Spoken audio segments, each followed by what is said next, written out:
Desktop audio. Yes. Uh, uh. Oh.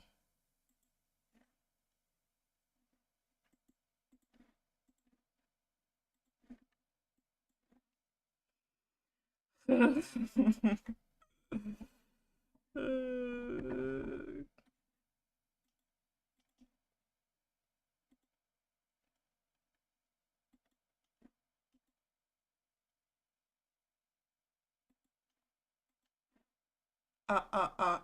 Yeah, that's not working. Desktop.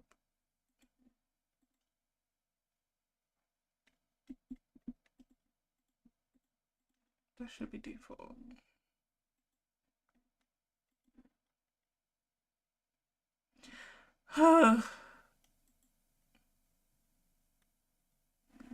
Alright, let's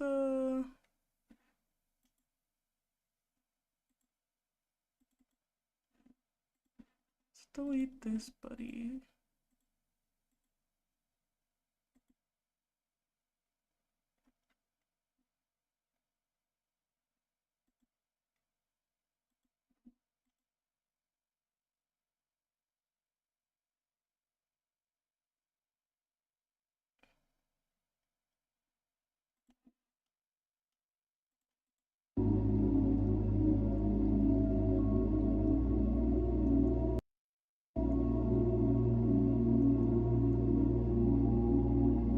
Oh.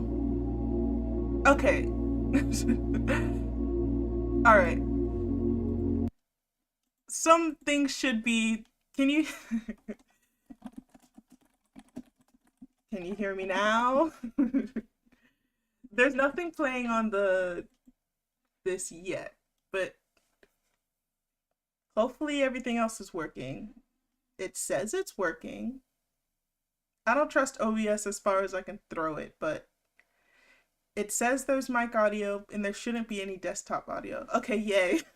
Golly, thank you. Gosh. All right. This is not this is not the flower you take or pick up or look at. Human organisms wanted selling food for mouth. Silence and obedience. Household tasks, obeying those who are more ancient. What is this? The 1950s? What is this? Friendly team offers new and old faces of long and different life. Consumption of nourishment. Juicy juice. Trips to human places. This guy's got a style of his own. Apparently the manager is just an eccentric dude. Or is this their new marketing tactic to grab attention? Not gonna lie, I feel like majority of Gen Z would take this application, and that that makes me fear just a bit. Whatever. People often told me I have my quirks too. And that's even if they haven't seen my fursuit. Hey. Well, whatever. As long as he's not a complete jerk who'll hit on me or make me scrub the floors with a toothbrush. Oh. I didn't scream. I couldn't move. My brain feverishly tried to find any category for this in its database. Hallucination? Psychosis? Too many energy drinks? A typical middle manager? That's just an average manager. The monster from my nightmare stirred. Its tentacles crept closer to the counter. My God.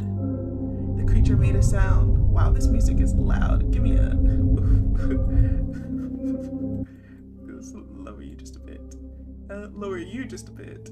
There's voices? Those can stay up. Okay. The creature made a sound, not from a mouth that had none. The sound emanated from deep within its bulk, hollow, profound bone shaking. Oh, it's Bob! Oh, it's just a little cutie. Greetings, organism. I am Bob, the indescribable and terrifying consumer of worlds, but you, grain of sand, may call me Manager Bob. Hi, Bob. Oh, no. No. This isn't real. I'm dreaming. I need to wake up.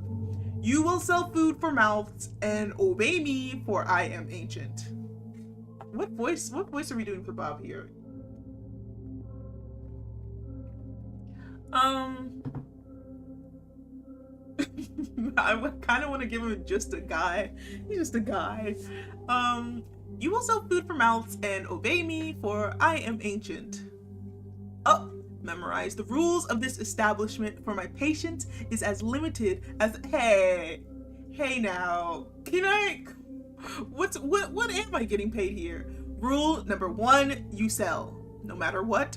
Chicken food for the mouth, gremlin fuel, noodles made from cursed souls, lottery tickets for extra limb raffles, discount rot, ritual foil, everything must be sold. Can I am I allowed to sell the shelves, the cash register?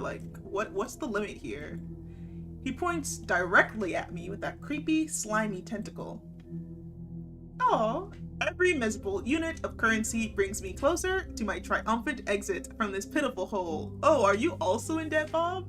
I pinched myself, but didn't wake up. Rule number 2, be polite to customers, ignore bald spots in werewolf fur, and watch out for drafts when ectoplasmic sorry. Oh my god, my cat wants to be let in. I'll be back. No, not you, you stay. Are you coming in? Or you just want to whine at the door? Don't make me spray you. I'm gonna get the spray bottle.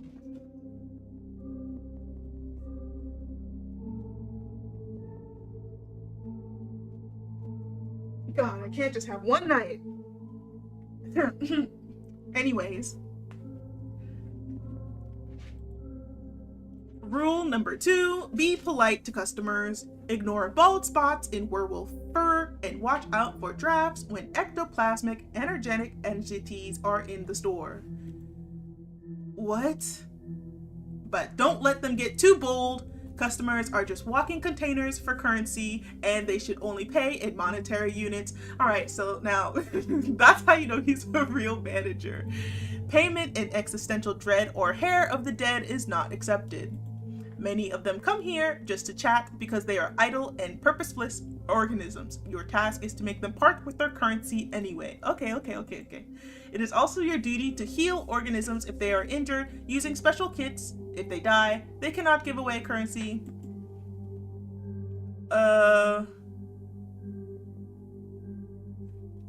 What? My voice is as polite as possible.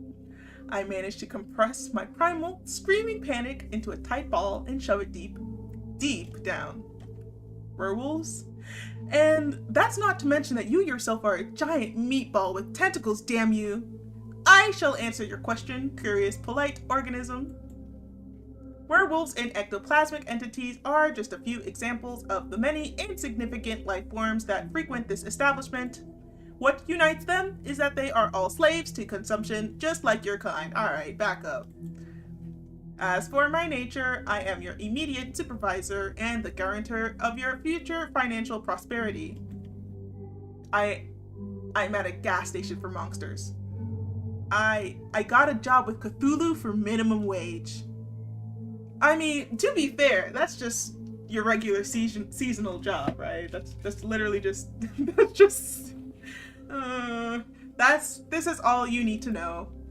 That really is all I need to know. I fear any more knowledge will surely drive me insane.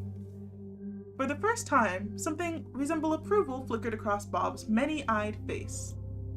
A rare and unexpected display of the grains of wisdom that have not yet left the human species. Embrace your ignorance, let it become your shield, and a direct path to the status of Human Employee of the Month. Emphasis here on human, there are other employees here. And what does the Human Employee of the Month get? A cash, oh come on, dude, a cash bonus of 25 cents. I understand that you, human, are already extremely excited about this, but that's not all. You will have access to the elite manager's restroom for one full work. Oh, get me out of here. Get me out of here. During its use, there's only a 7% chance that you will be transported to a dimension of endless pain, suffering, and unimaginable torment. Truly generous. He suddenly places a jar in front of me on the counter. And the last rule, remember, organism, this tip container must be filled with money by the end of your wake cycle. If the bottom of the jar is visible... Oh, I thought he was gonna stab me with it. You will clean the sanitary rooms with this object in the dimension of absolute horrors and suffering for the next 2,510 years. I couldn't take my eyes off the fork, the potential tool of my eternal servitude. So there's a 7% chance I'll return to work. I don't know. Should I pick eternally to... Wait, so what's the point of the manager's restroom? Just go... I'd rather just not use the bathroom at all. Like, at this moment, my mind fully capitulated. Yes, I was hired by a multi-eyed cosmic architect squid. Yes, my clients will be non-humans. Yes, I am being threatened with a fork and eternal toilet cleaning. How could anyone clean anything with a fork? The same will happen if you even think of escaping before the end of your work contract. My ocular sensorium perceives the subtlest of matters. It will detect you in any corner of this pitiful planetary sphere. Oh geez. Crap. I'm stuck here. I'm in a trap. Do you understand, organism? This bastard. Actually, I am curious. Why that specific number? Organism, do you dare to use sarcasm? You greatly overestimate your significance, single-brained creature. I warn you, one more joke like this, and the duration of your possible punishment will increase by another millennium, and one prong will disappear from the fork. No!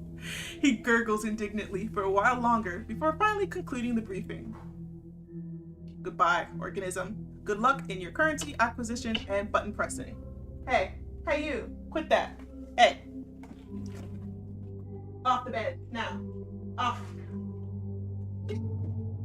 Off the bed, now. Let me spray you off. Now. And here I am surrounded by my own single-brained organisms. I'm sick and tired of it here. This house is a fucking nightmare. Anyway, alright, bye Bob. I think I can handle this. Please leave. Adequate. Your willingness to fulfill your work duties deserves my emotional approval. Human entity, you are acceptable. Aw, thanks, Bob.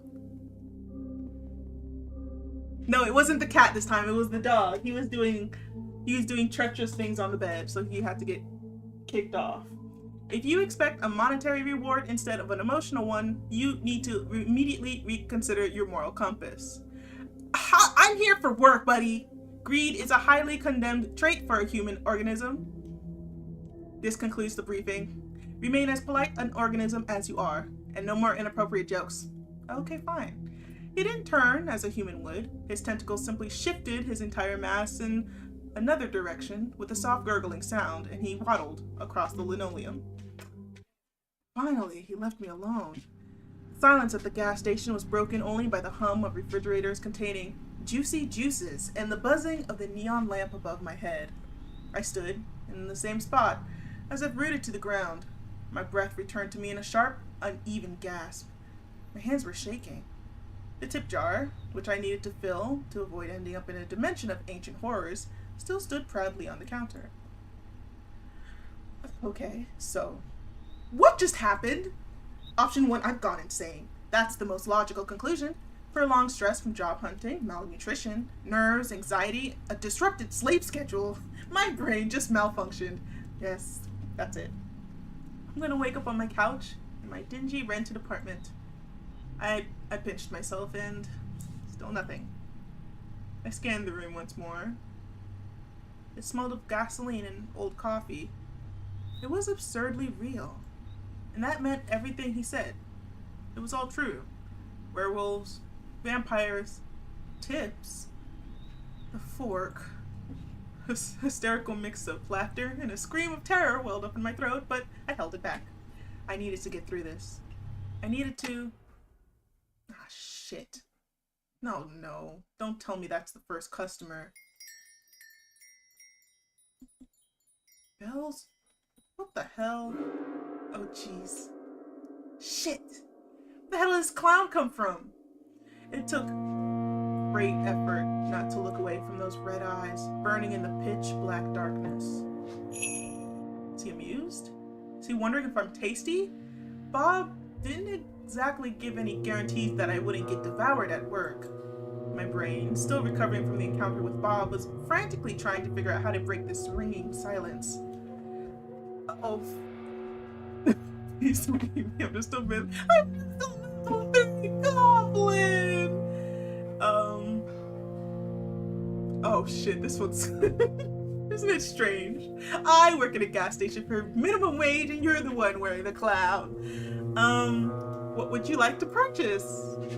Oh no, you're hot. Purchase. I would like to purchase your attention. What voice are we giving you? It says there was a voice in this, but I haven't seen any.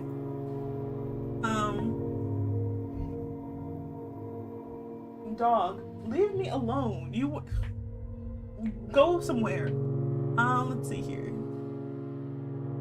I suppose that's free, sort of included in the service package. My dear, what a charmingly naive idea. Nothing of value is truly free. Especially when it comes to such a charming, modest soul. However, I'm not one of those who thinks modesty befits anyone. I believe it needs to be fit on, like trousers, which is my least favorite piece of clothing. Down. We will get through this game, I swear to God, even if I have to kick this dog outside. Let's consider it a special gift for a special client. Judging by the look on your eyes, you're first. I don't even know what's better. This guy? Do I need to behave in chat? Nah, you can go wild. You can thirst if you want. I don't even know what's better. This guy as my first customer, or an exoplasmic entity, or ectoplasmatic? My God, another crazy person with a strange way of speaking. And it seems he's in the mood for a chat. So, what is a beautiful, charming soul like you doing in such a dreadful, dirty island of misfortune? So, do you come here often? Like, I know that sounds like a pickup line, but seriously, why are you here? Or rather, what is this place? What is a place like this doing with such a charming soul as you? Hey, they were hiring and they were paying. Oh wait, where are my manners? I suppose I must introduce myself.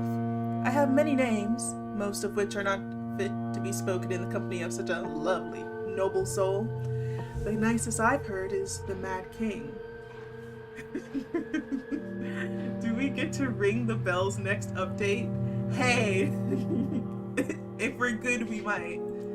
A title I plan to pass from me to myself for the coming centuries. However, my mortal mother named me Dayran. Durian. We'll go with Dayran.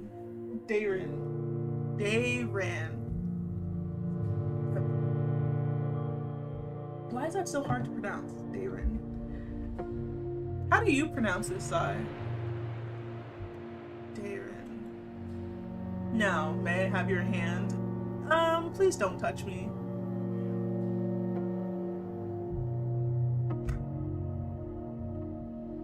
I don't want to give this strange creature my hand.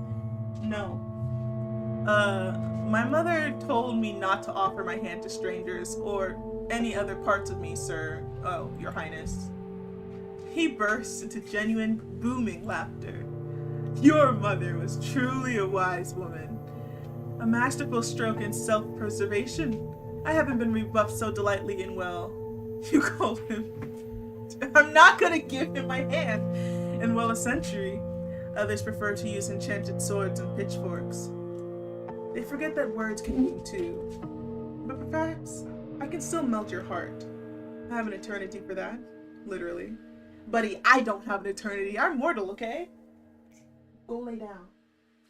Go. Let me talk at my computer in peace. Go.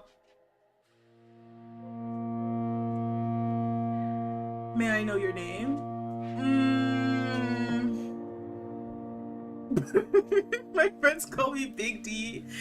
Coward, hey, I know how to handle the fae and the like, okay? This motherfucker's not getting my name or my hand. Wait, did he ask me for my name? Wait. Oh, may he know it.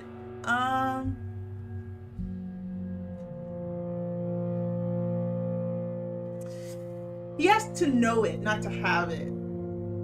Yeah, I'm not gonna give you my name though. But that's not really my name. Ooh, yeah, you can have that one. A refusal. Rebellion against age-old traditions. My liege, your rebellious spirit certainly commands respect.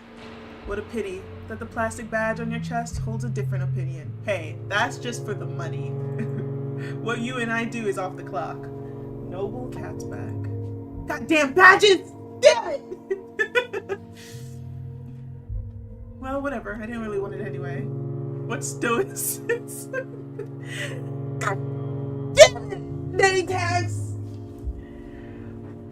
You're ignoring the Fae rules because you're a horny? No! Goddamn name badge. What stoicism in the face of a blatant theft?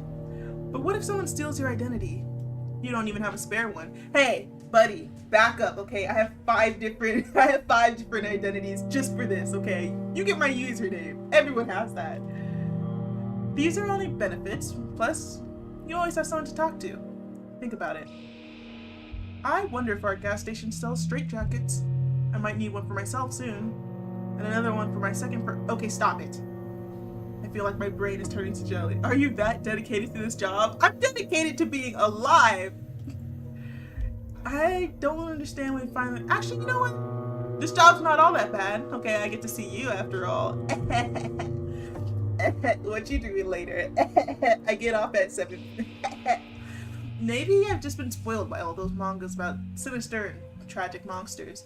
Though, the only tragic thing about this client so far is his tragic unwillingness to buy my discount rot. So, let's finally get to the purpose of my visit. Finally. It's completely unknown to me. Oh, for crying out loud. Oh, wait. These buttons are too close. There's nothing interesting in the assortment of this pathetic shack except for you, so I'm buying your time. Buddy, the tip jar's right there. Put a tenner in there and we can talk all night, honey. Let's have dinner. I'm sure you must be hungry. Oh, no. Allow me to create a more pleasant atmosphere for us. How is this more pleasant? Anyways, I'm shivering from a gust of icy wind. He just teleported half of my gas station to a radioactive dump. Or a radioactive dump to my gas station?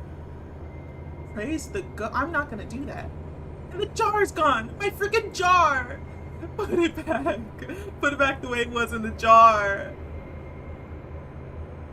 Radioactive cockroaches? It looks like my rental apartment, but it seems to smell less now.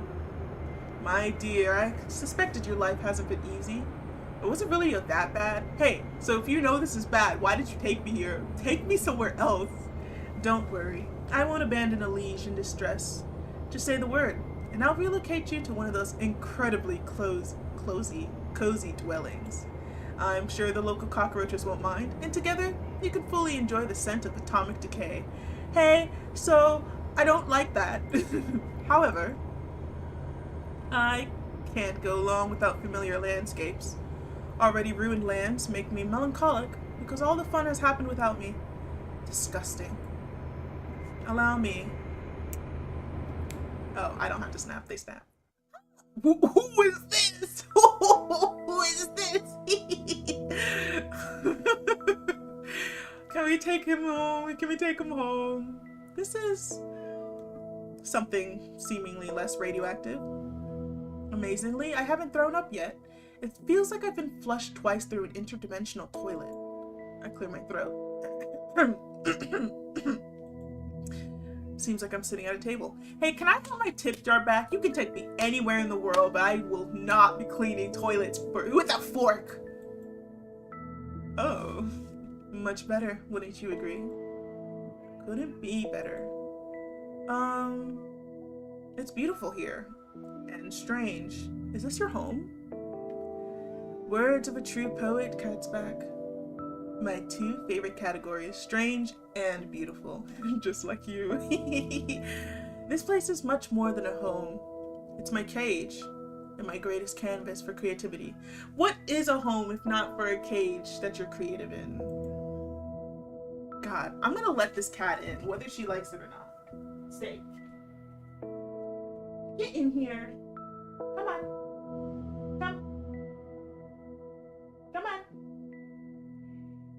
I'm gonna kick you outside, and then you can cry all you want out there. Come on. Come in, kitty. You're not gonna sit here and cry at me. Are you gonna come in? No? Okay. Come on. Bye-bye. Bye. Bye. Bye-bye. Bye, kitty. You have food already. I saw it.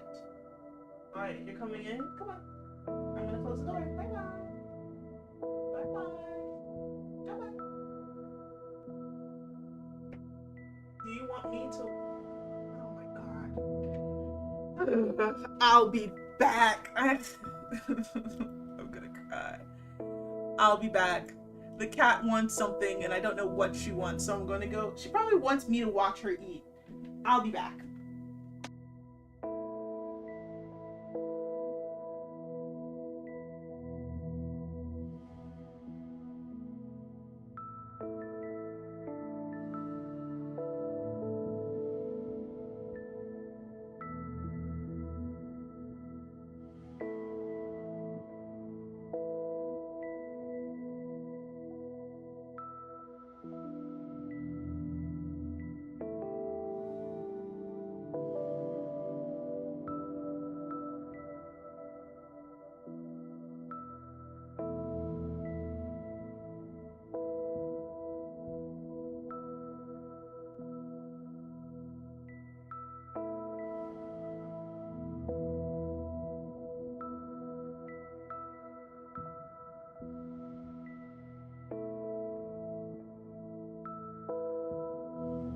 I'm back. She just wanted more food.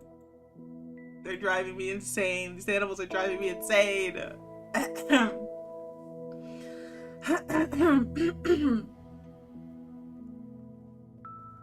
My throat's a little raspy because my brother burned my giant pot of soup this morning. So the whole house has smelled like smoke for the entire day, and my asthma does not like that. So I've been dying a bit, but I'm still fine to read, what is this, 2-3 hours? I miss playing games like this, actually. Oh, it's a piggy.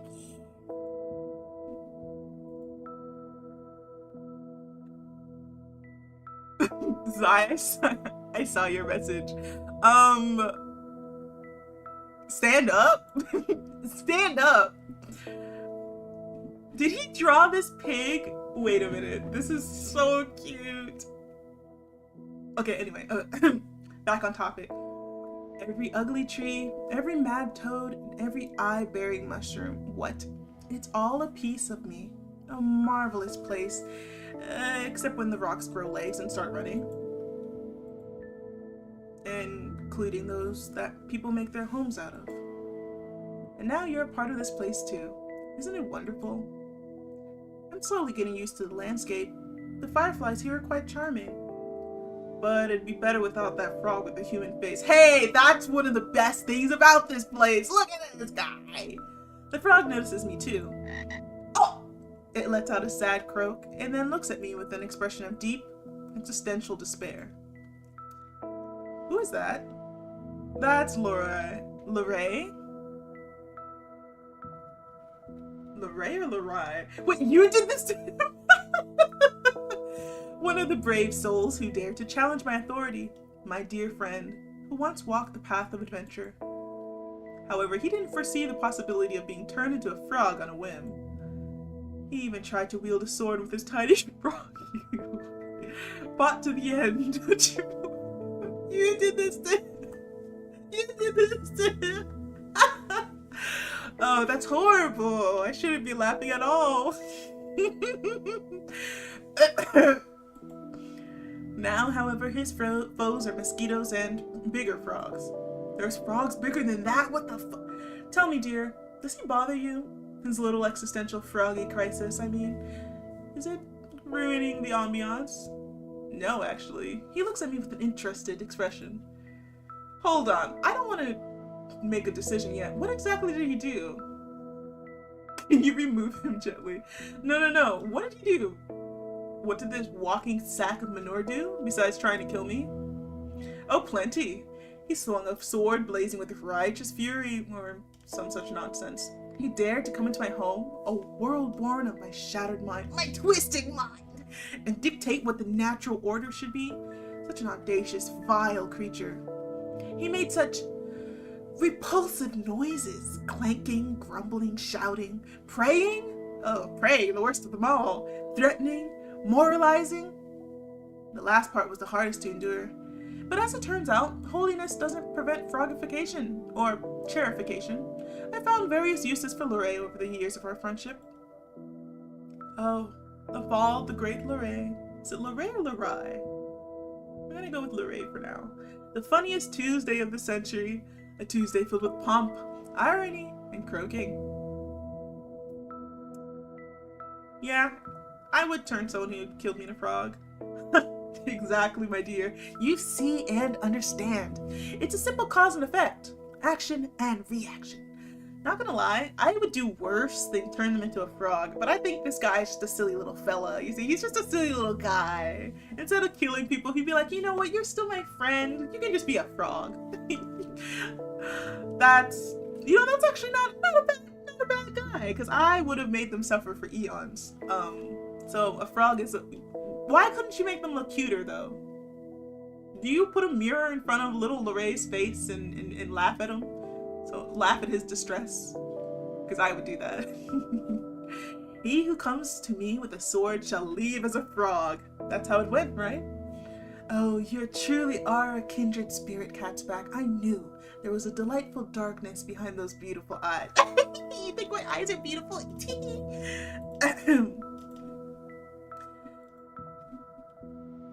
He looks at me with an interested expression. Yeah, I don't mind him. You don't mind? Excellent. I think he really sets the tone for the whole clearing, aesthetically. A living monument to the consequences of poor life choices. Lorray, did you hear that? The noble grants you a stay of execution. You may continue your pitiful, mosquito-infested existence. So, dinner. I'm sure you must be starving. Hey, so I am on the clock, buddy, so are you gonna pay for dinner? Traveling between realities must be exhausting. I was gonna say, is that Chef Boyardee? Move this chat box, let me eat that. This looks strange, but it smells delicious. Meat with honey, ooh, a little honey glazed. And next to the meat, a purple soup. Probably made from a less fortunate cashier. No, it's borscht. We're just gonna say it's borscht and move on. Whether the food is poisoned or not, if I refuse, His Highness might turn me into a frog.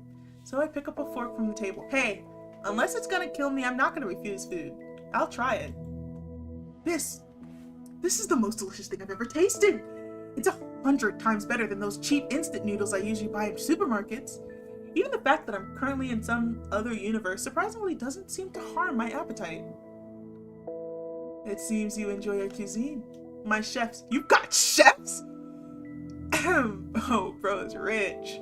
I know you said you were the highness, but like, bro. Hey. You got chefs? What you trying to get into? My chefs have always managed to cook well on those occasions when I noticed it. I know Faye rules. Don't eat their food. Hey, it didn't give me an option, okay? It didn't give me an option of whether to eat or not. And honestly, refusing it is worse, I think. There's no way to refuse it nicely, okay? If there was an option, be like, you know what? I'm not on my break yet. I won't eat. I would choose that one. But they didn't give me an option.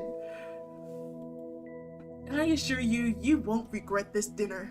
At least, not for the first half hour after the meal. Hey, what do you mean by that? Hey, buddy. Hey. Hey. What do you mean by that?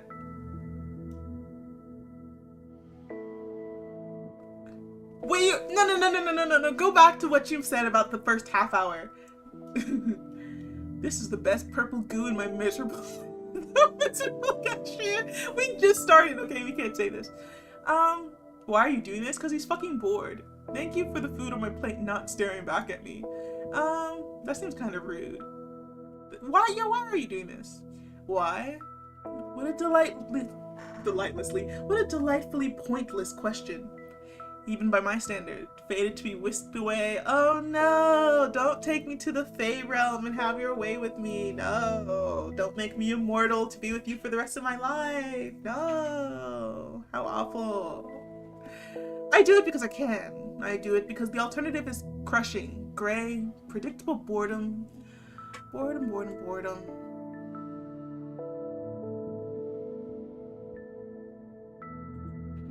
Scroll to go. Oh!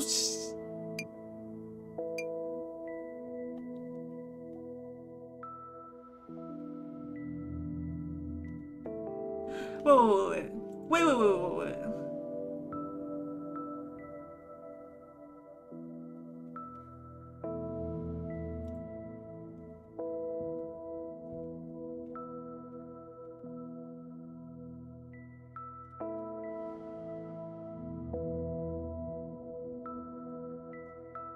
What?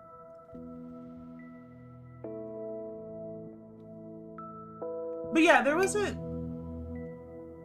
an option to refuse the food, and I wasn't gonna refuse it anyway, unless they gave me a nice, polite and respectful way to do that. I brought you here, Catsback, because for the first time in a very, very long time, you are not boring.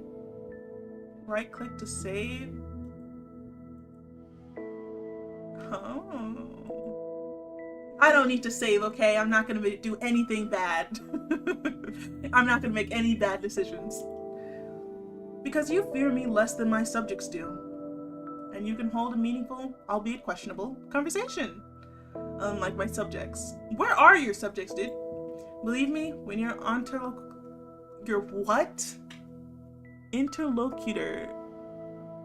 What the fuck is it? Alright, it feels like every fucking stream we have to look up a goddamn word. Interlocutor. Interlocutor. A person who takes part into a dialogue or conversation. Cool, that's our college word of the stream. Believe me, when your interlocutor's mind is as sturdy as a wet paper, all the joy of conversation quickly evaporates. Maybe it's because you keep turning them to animals. Exactly what I mean, my dear. What an amazingly insightful observation. You are a thorn in my sinful side. However, it's only a punishment for the most audacious ones. A ruler, both god and monster. But no one ever wants to see the other side. And that's truly a pity. What if it's as good as the first side? Or, conversely, terrifying? It would be so exciting to find out. I poke at the food with my fork. Boy, if you eat your food! Eat that dang food! Gosh, I'm not going home to eat instant noodles when I had purple goo and purple soup at my leisure. Ugh! Anyways, I poke at the food with my fork and watch the peculiar scenery from the corner of my eye. A silence hangs between us that might even be called cozy. We're under heavy narcotics. What's your favorite animal? Glad you asked. It's right here on our plate. Just kidding. But I do need some time to think. Let's see. The riding flea has its own charms. Very disgusting ones.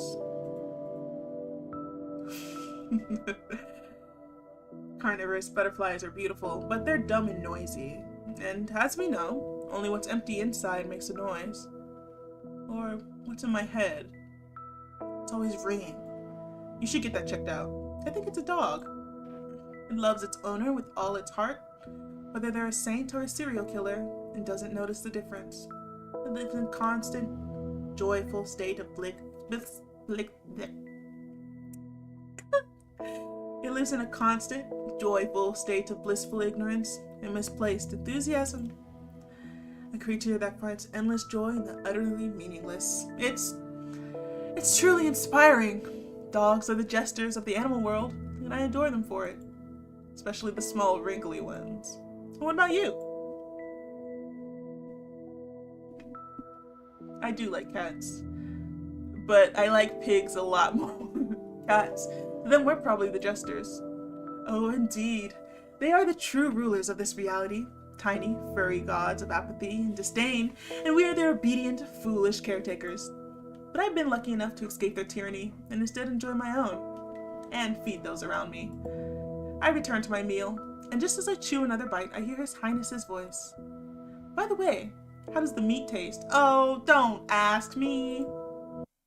Is it human flesh tender enough? My fork freezes halfway.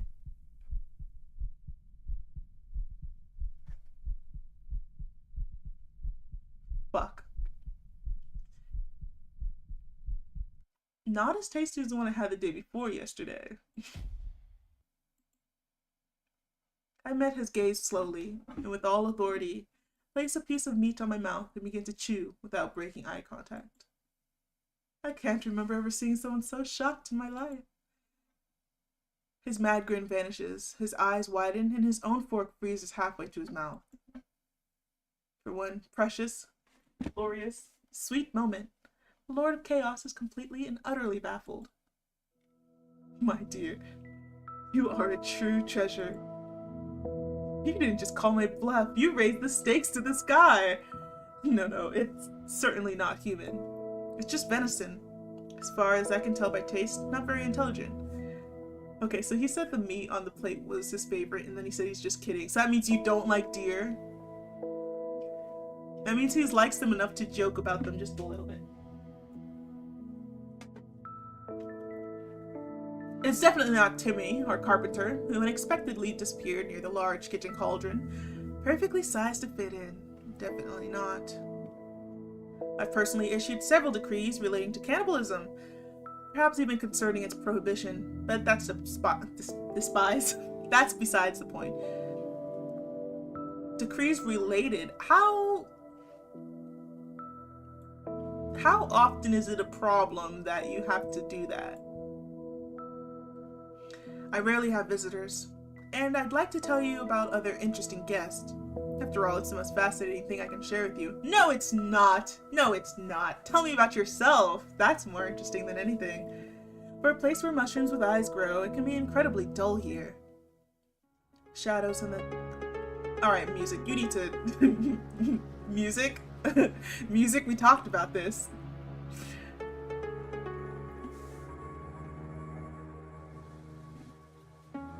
Music, we talked about this. Getting too joyous over there. Shadows in the clearing thicken and stir. They detach from the gnarled trees, rising up from the ground like black ink, and spread across the wall. Dancing and intertwining, they prepare to perform at their master's whim. Behold, this incredibly crooked castle, my dear. Crooked to the point of the absurdity, sadly. In reality, its curves look far more aesthetic, but give the creator some leeway for expressiveness. Is the game louder than my voice?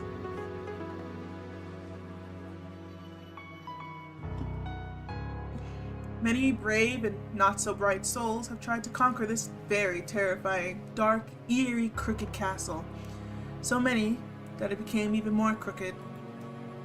You see, the dreadful monster living there never liked being distracted from its important duties.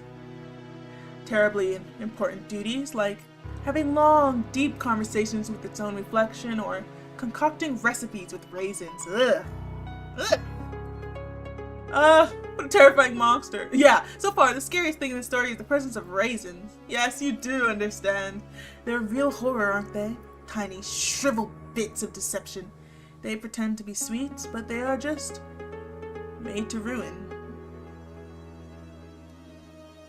Okay. Good. Because it's getting kind of too happy there. They ruin lovely cookies, ruin family photos. Hey, what do you mean by ruin family photos? Are you talking about something else here? They have no place in civilized society. Oh, how I understand them. The monster was a tyrant, a menace. He sowed chaos and disorder, mostly on purpose. He had countless opportunities for creativity, and he wasn't afraid to use them. He made some people believe they were pigeons, and others that they were grains.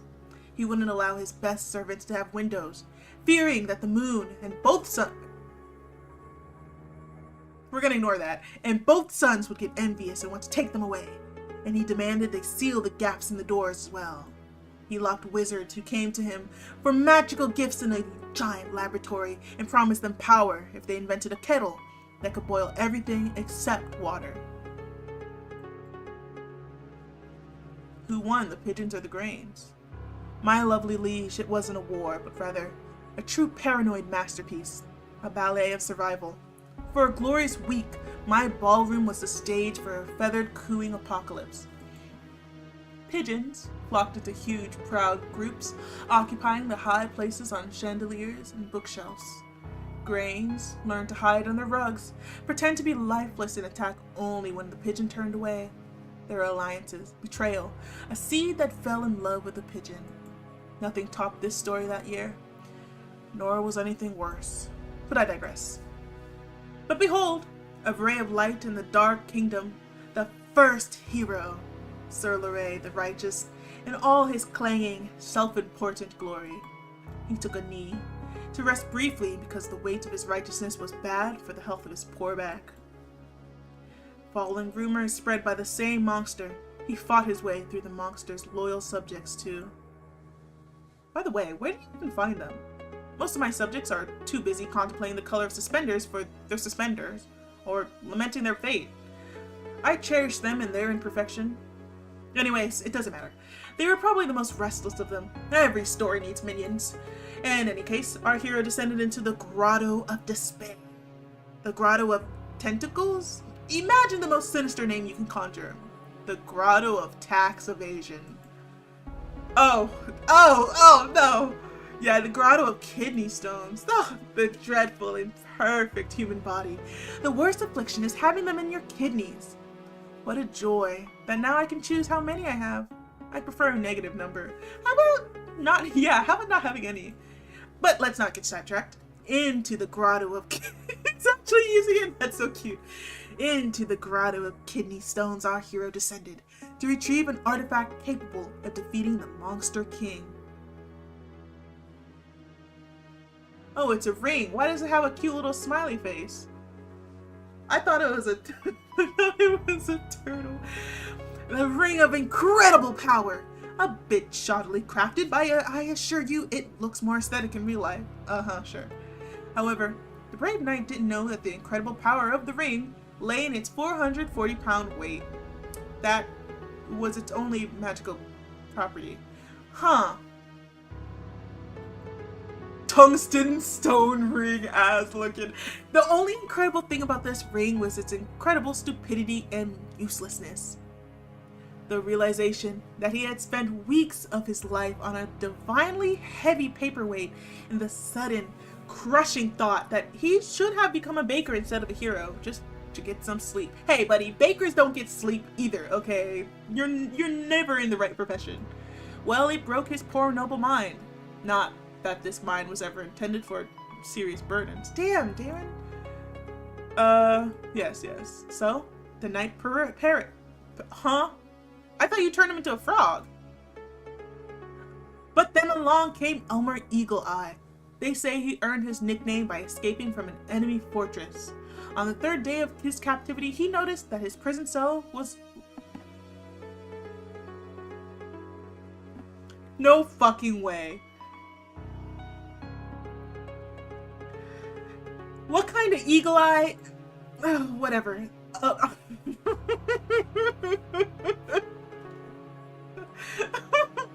Now that is just tragic. Day of his third captivity, the third day of his captivity, he noticed his prison cell was lacking the fourth wall. Alright, so it's not a wonder how this person came to power with everyone else being so stupid. There's no Batman around here. Where are the Batmen? This game is perfect. Ay, ay, ay. An archer of legendary skill who tried to kill me with a precise shot. Constantly. Huh?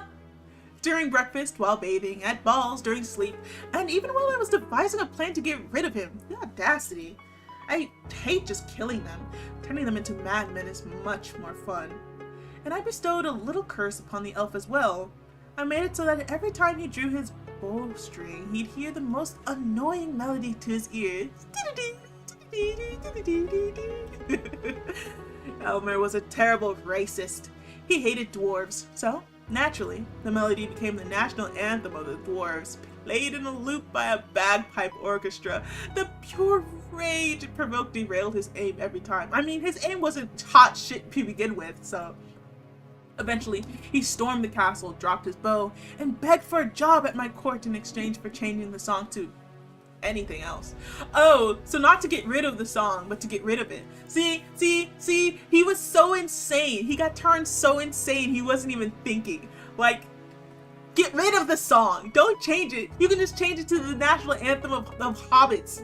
He was desperate, and I was a villain. Everything aligned so incredibly well. Now he's my royal huntsman. The dwarf march is replayed with the lively elven sea shanty. And let no one dare accuse me of being callous and heartless. Now, I wonder, what part of the sea shanty is it? Like, does it repeat from the beginning every time? Or does it just go in order of when you last heard it? Like, this is important here. The specificity of these curses is important. Down to the last detail. Now, he has a salary, good food, clothing, entertainment, and a full guarantee of dismemberment. Hey, so can I, like, work for you instead? Can you, like... I don't want to work for Bob. Yeah, you missed your dog. That's what I was saying. Cat's back. Where were you before? Odes and comparisons to long stalactites. Endless rhyme verses about the shine of a beloved's beard. It's a refined, devilish thing. Why didn't I think of it myself? That's what I'm saying. You just change it to another dwarf song. To torment a man, not with sounds of war and patriotism, but with the clumsy, heartfelt caterwauling of a species he despises, turning a love song into an instrument of pure, heart-wrenching agony. Brilliant! Well, I'll steal your idea for the future. Okay, no thanks or nothing. And finally, the witch. In a classic giant hat, under which you could easily fit another witch. She tried a different approach. Seduction. Wait a minute. I need to drink for this one. Hydrate, by the way. It's been an hour. My hydration of choice is good old-fashioned boiled cold water. She tried a different approach. Seduction. She attempted to charm me, to gain my trust, to become my spouse. A fatal miscalculation. She didn't consider the fact that I never trusted big hats. Or people. Especially when both come hand in hand. And those who wear suspenders and a belt at the same time. A person who doesn't even trust their own pants certainly doesn't earn the trust of His Highness. Hey, I got that, okay? Don't leave the house with your pants hanging down low, okay? Don't leave the house if you can't bend over and have to not pull your pants back up.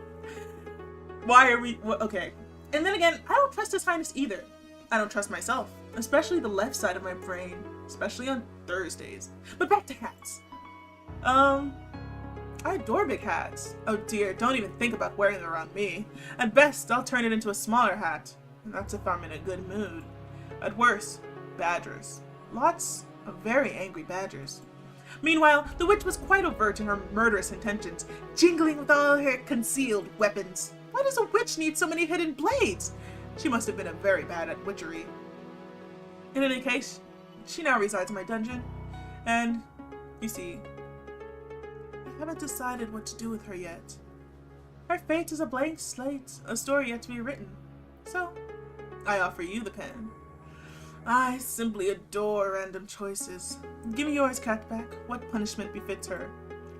What? Does he really want me to decide what to do with a real person? Can I even save her? Why do I want to save her? And what does it matter what I choose? Everything here follows his whims anyway. But as long as I play the circus monkey, I have a chance to get out of here alive. We were worried about being killed? He likes us. Why would he kill us? Maybe I should just entertain him. Damn, what should I do? Yeah, turn her into a small hat. The one who lived by a big hat shall become a small hat. The irony is so absurd. It's beautiful. So, let it be. Let her be a small cap of eternal regret. That is so cute. She looks like a Moomin character. Adorable. She tried to get into my head and now she can barely cover it. A brilliant sentence. No, because what I would have done when I said make a small hat, I was thinking like a doll hat, and then you can turn her into a doll's hat and then make a doll that looked like she looked and use that doll hat for her and just keep that there in a glass case. I might be insane or a psychopath, but you know what? Yes, small hat. It's so angry. Something's missing from this tale. You never told me about the monster itself. Dear, who cares about these monsters anyway? Monsters are the muck, then I'm the pig, you see. How eloquent. Alright. I must admit, this will be my first performance like this. Duran sounds a bit bewildered, it seems. I was thinking this before, but Duran sounds a bit too much like deranged, and maybe that's why they named him that. I have to say the writers. T here, these writers. Allow me to just toss my mind up and see how it lands. You see, the monster was originally much more modest and less majestic, but we all have to start somewhere, right? Then my head suddenly became a bit crowded. First whispers, then arguments, then full-fledged discussions that had to be participated in and involved inanimate objects. Guests in a jar, doors, closets, even in cookie jars. Every container a potential foe, and I was surrounded by containers. To be fair, sometimes they told funny stories. But why was I afflicted with this curse? Pondering it drives me mad. Even more so. It seems the question's meant for me. Did you touch a cursed artifact? Maybe some ring of yours?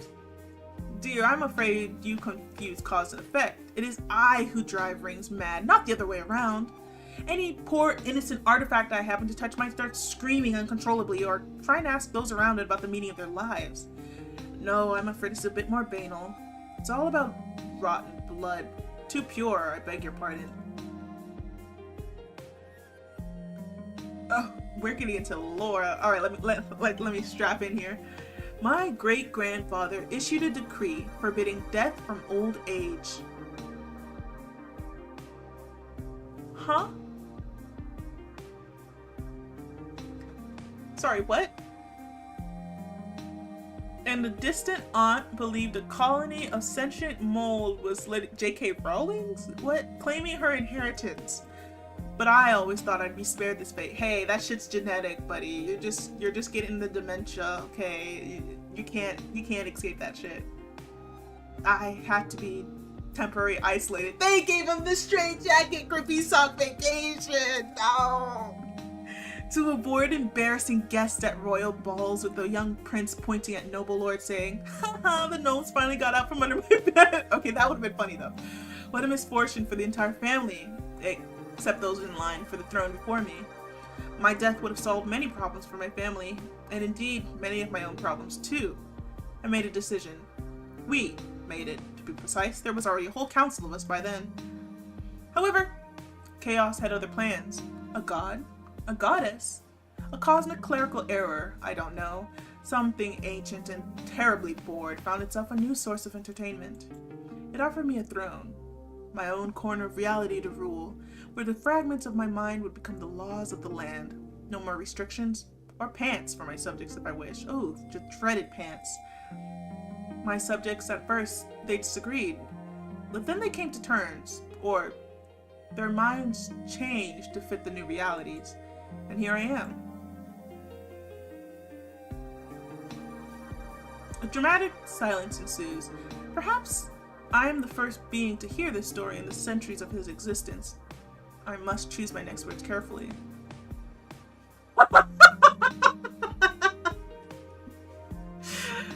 Hey, bro. Can I get my 20% tip, buddy? Hey. So you're still in a cage, buddy. It must be lonely here. No. No more cages. More like a playground with surprisingly silent infants. But I don't blame them.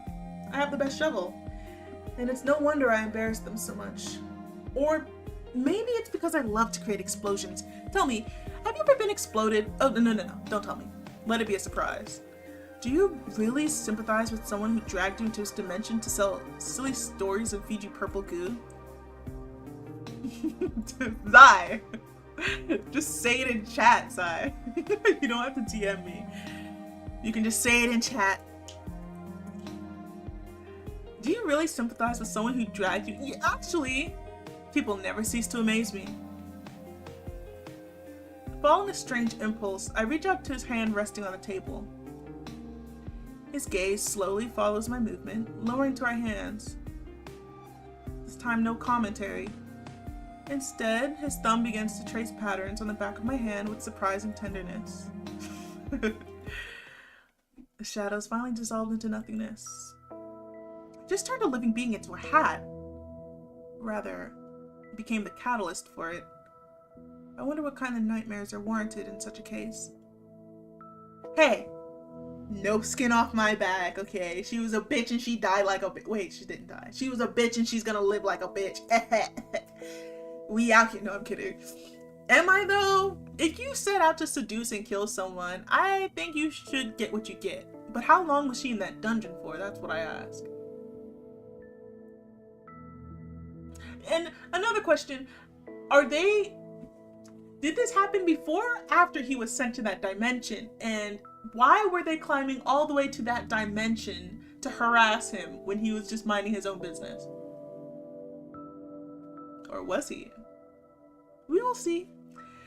I'm afraid royal duties await me. Our time is up. I shall send you back, Cat's back. I rise from the chair.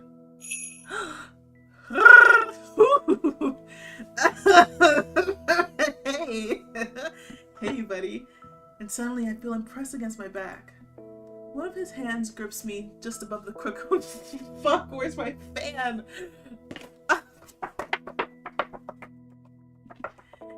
Whoo-wee mama. One of his hands grips me just above the crook of my elbow, while the other gently rests under my chin, tilting my head back until my ear is just a couple of centimeters from his lips. But don't think for a second that this is goodbye. Oh, I sure hope not. It was merely an overture. His voice, usually so mocking and calm, now sounds grinning like an idiot. Oh boy. Breathe. Holy smokes. His voice, usually so mocking and calm, now sounds eerily sinister. A cold thumb lightly strokes the line of my jaw. I tried to suppress a shiver. You were a very interesting, incredibly curious guest. Possibly the most curious one I've had in centuries. And I found that I don't want our acquaintance to end here. It's terribly unfair that you've learned a couple of my secrets and revealed so few of yours, isn't it? I can't tell whether he's flirting or threatening. Both, perhaps? A bird kept in a cage of bills, failures, endless anxiety. How high could you fly once the cage is opened? Your shift will end. Sun will rise and you'll want to head home. Perhaps on something more elegant than a bus. Maybe in a carriage of polished bones. We will meet again, Cat's back, very, very soon. And next time, I won't let you go so quickly.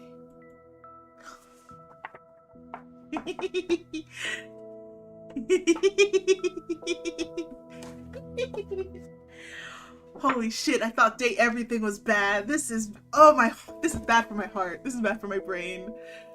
Oh, I see what you mean now, Zai. I see. I squeeze my eyes shut. Hell no, keep them eyes open. The light is blinding, even with my eyes closed.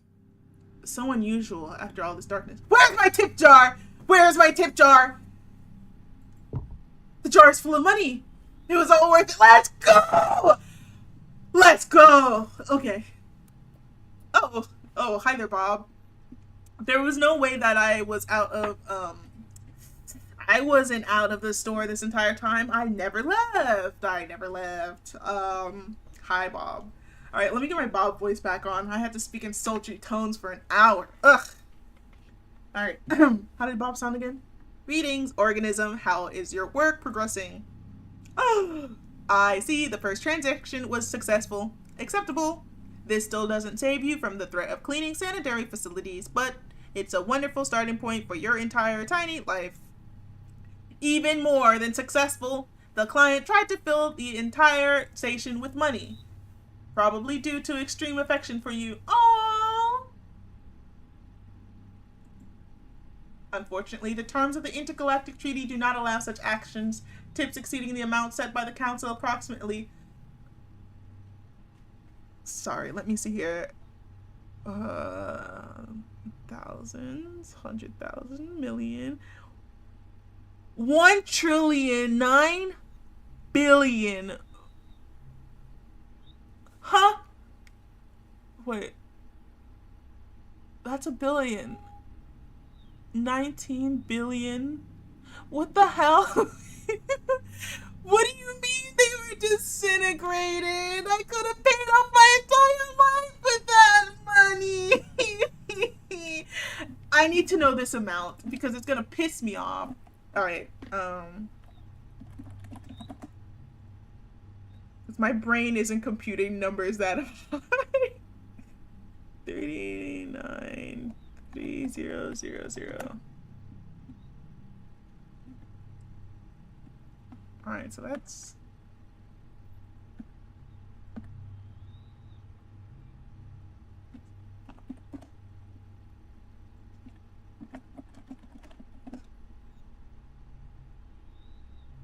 Shit. Google doesn't know. What do you mean Google doesn't know? I'm not gonna click on that.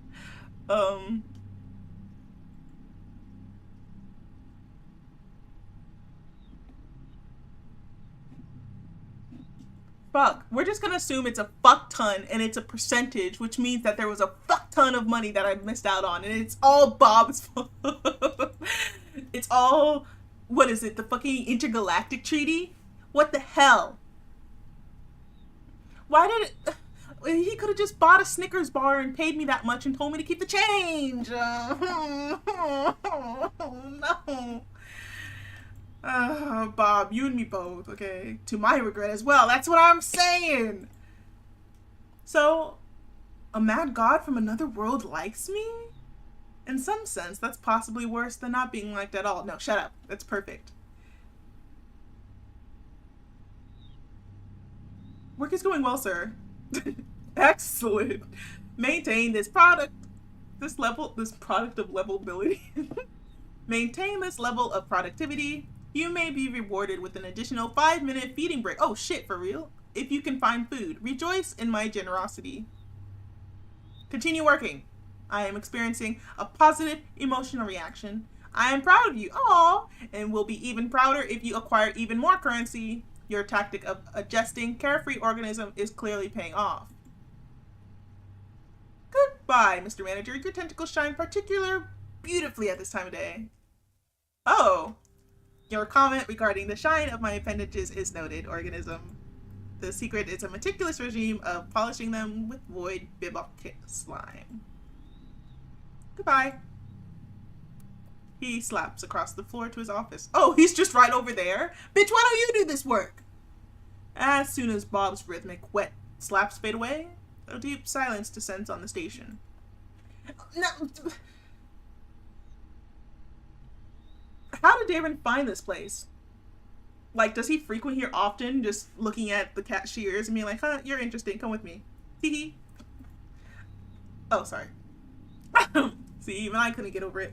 One moment, I'm in a surreal forest dining on purple goo with a mad god. Hey, it was legit meat, okay? It wasn't just purple goo. A god who liked me so much that he offered me a ride back to his world in a carriage made of bones. The next moment, I'm being praised by a multi-eyed tentacled monster. Maybe these are all just my deathbed hallucinations. God, give me back my pills. Now fuck that shit. I'm going insane. Some part of me enjoys these mad adventures. I'm an adrenaline junkie.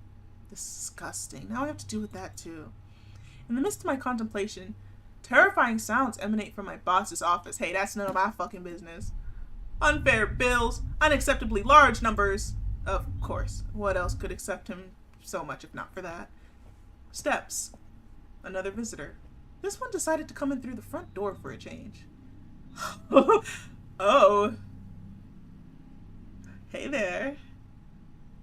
What are you standing so forebodingly through the door for? Come on in.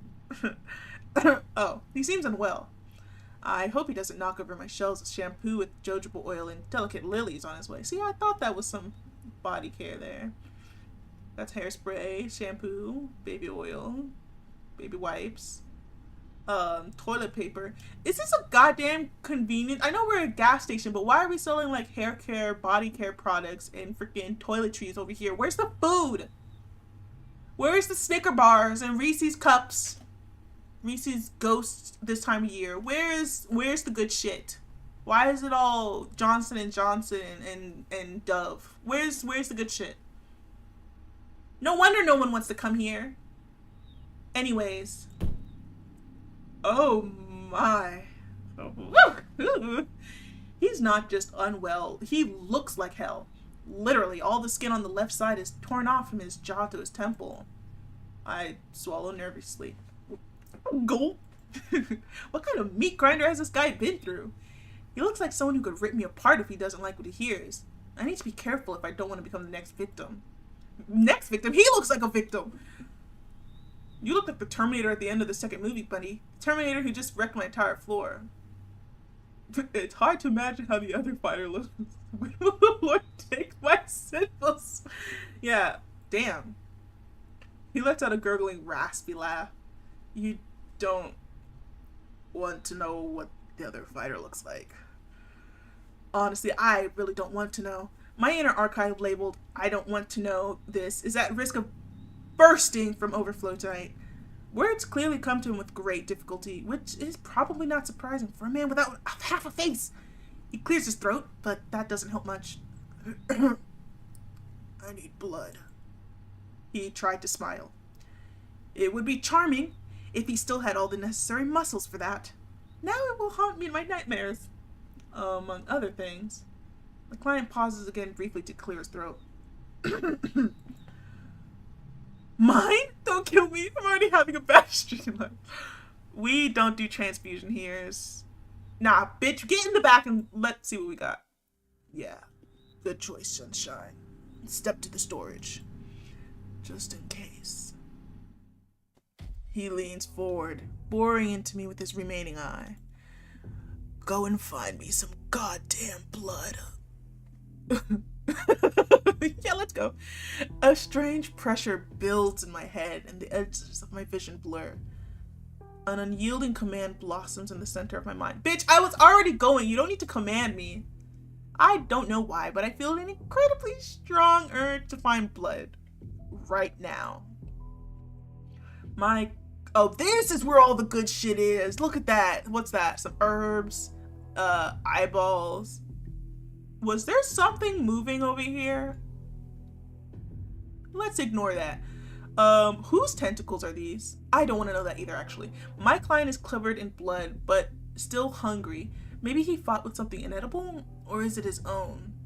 I found myself in a storeroom, a tangled labyrinth of shelves reaching up to the ceiling, stuffed with boxes, crates, and mysterious cans. Oh, she's back. Oh my god, I'll be back. What do you want, you cretin? Come on in. Hey, come in or go away. Come on. Don't meow at me. Good. The cat has arrived. She is here. Finally, she came inside. In the corner, something rustled and snorted suspiciously. So where could the blood be? I need to think fast. He's not going to wait forever. Right now, I'm at the beginning of this crazy place. Bob, where's the blood? Yeah, Bob. For a moment, silence hangs, broken only by the hum of distant refrigerators. Then comes the sound of pure cosmic irritation. In your blood vessels, organism, bitch! But if you mean blood for sale, then check the mouth food section. Don't disturb me. I'm busy doing business. Bob, don't give me the fucking attitude.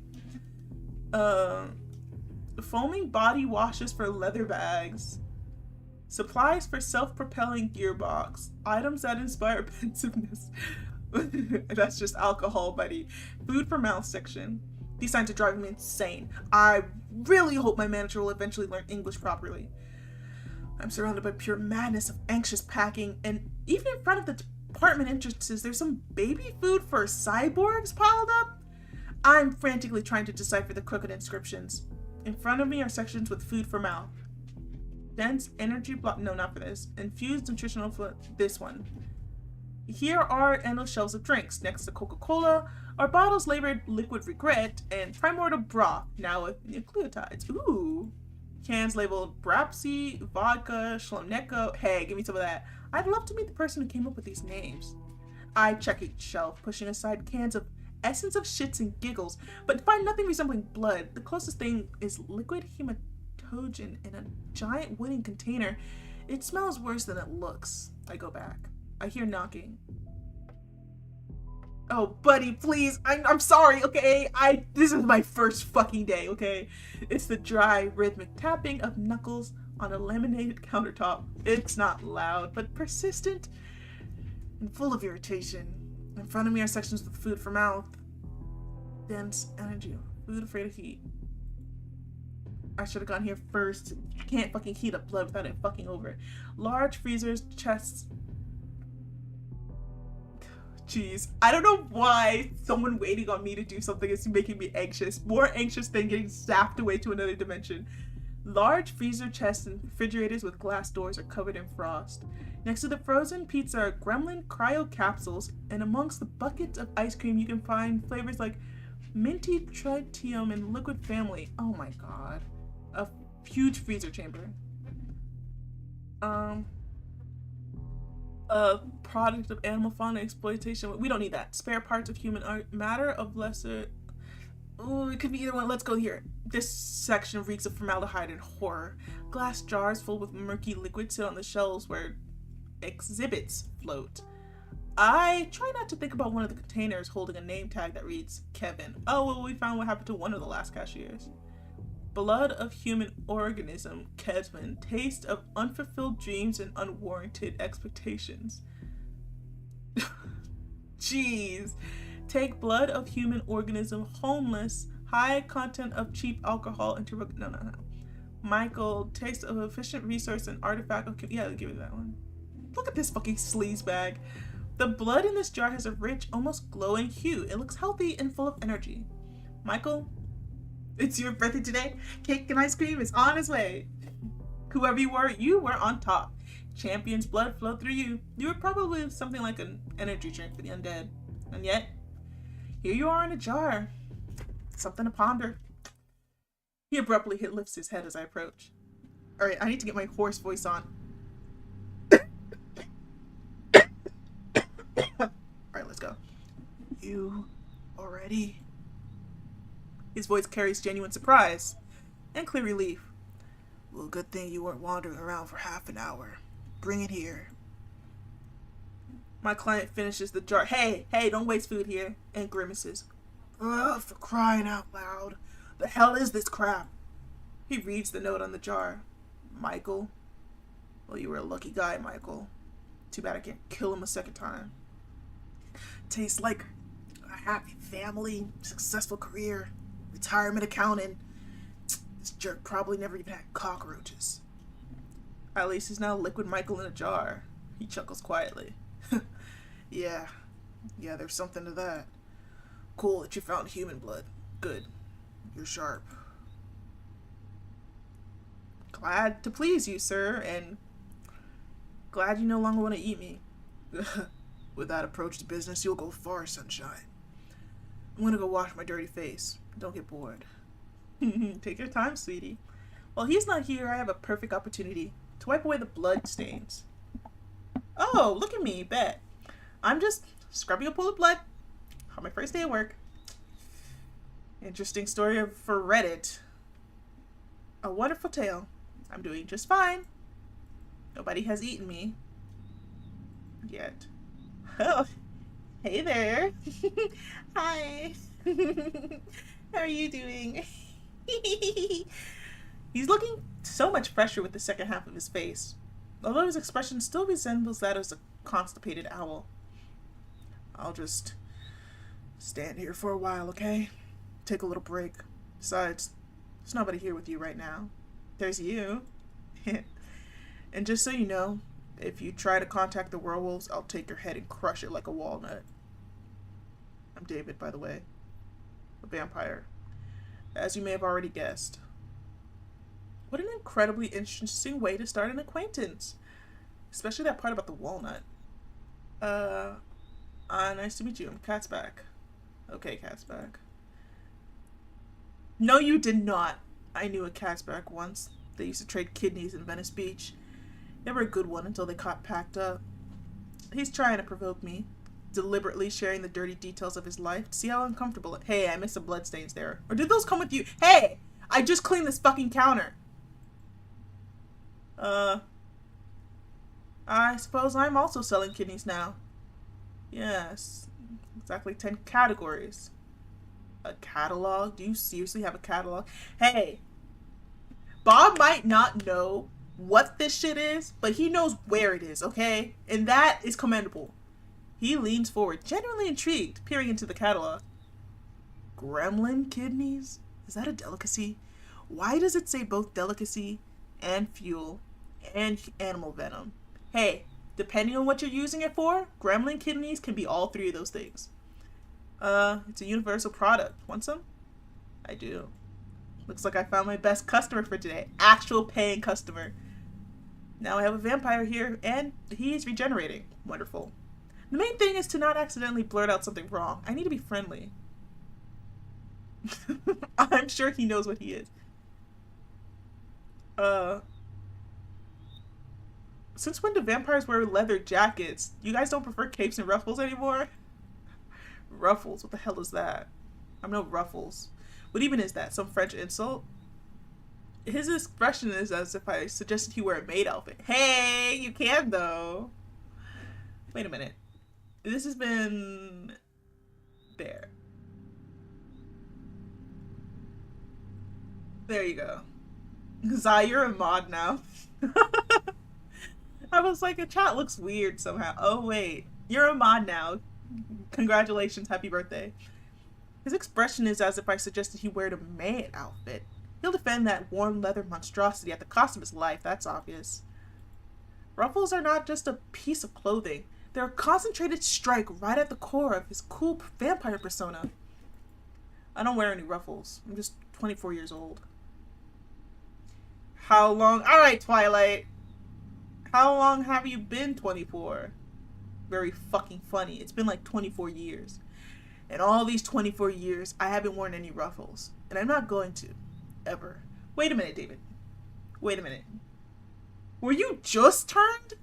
You've said it's been 24 years since you've been 20... Huh? Wait, what? I'm just 24. It's been 24. You want to You can misbehave as a mod. He's been 24. Has he been 24 for 24 years? Or has he been 24 years old? Because he is still aging. What? I'm not some damn Prince Louis or whatever. It's painful to watch how people limit themselves and deny themselves simple human happiness. Vampire happiness. David slightly grimaces as he moves his hand. Damn mutts. Probably not all the wounds have healed completely. And does being a vampire doctor fall under my duties? It does now. I think Bob said it was mandatory. Yeah, I'm pretty sure it was mandatory. Let me help. He looks at me skeptically. The offer of help is probably so foreign and unexpected to him that it leaves him momentarily dumbfounded. You... what? You want to play nurse?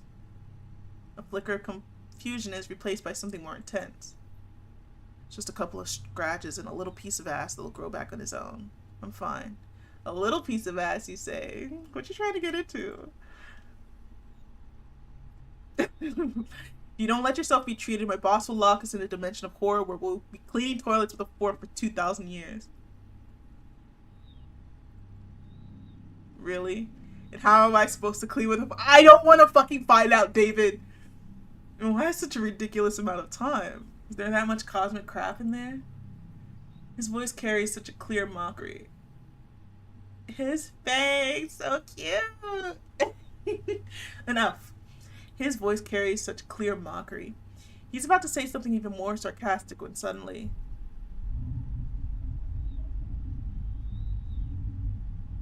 Bob has returned to his accounts. The sound he makes still fills my soul with dread. Probably not just mine. You see now, David? Finally, the forks and toilets break through the last layer of his defenses. He was my favorite when I saw the goddamn... the fucking... when I saw the fucking itch page, I was like, yeah, that's the one. Yeah. Yeah. Why is it so obvious, though? Alright, I've spent my whole life in complete crap. I don't want to spend the next 2 millennia there, too. Back up! You're not supposed to know my taste so thoroughly. God damn. Damn you. Go ahead. And I thought he would be the werewolf, but holy shit, he's a vampire. Oh, just my type. I didn't think David would grow on me so I didn't think I'd like him as much as I liked him. But he sure does grow on you. Like a mushroom with an eyeball. Get out your band-aids with Dr. Chocula or whatever you're selling. Hey. I know, the dogs are out, but you can't be barking like that, Haku, okay? I'm still streaming. David sheds his jacket, shirt, and t-shirt, and then settles onto a squeaky stool next to the counter. Damn.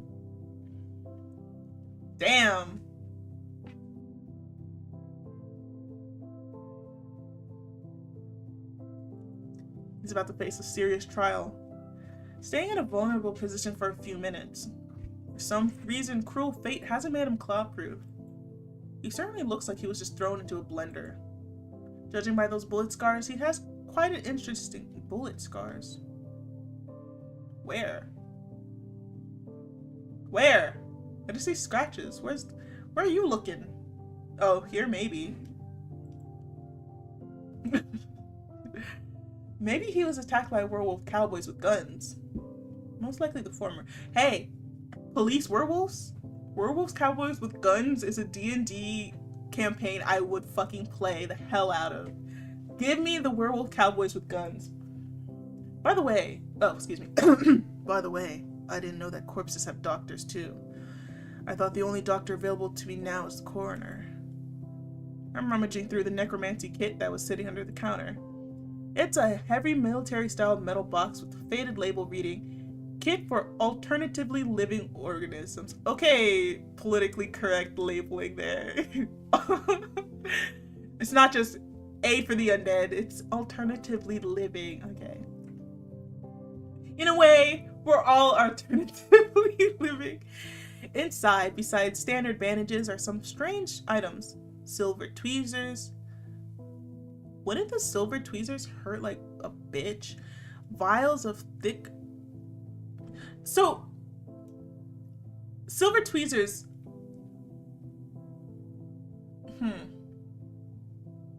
I guess to get stuff out of things, get stuff out of the body. I sure hope there's silver needles in there too, because, oh, whatever. Vials of thick, glowing liquid, additional and of course, an instruction manual. A cheap, laminated brochure stained with something that looks like coffee.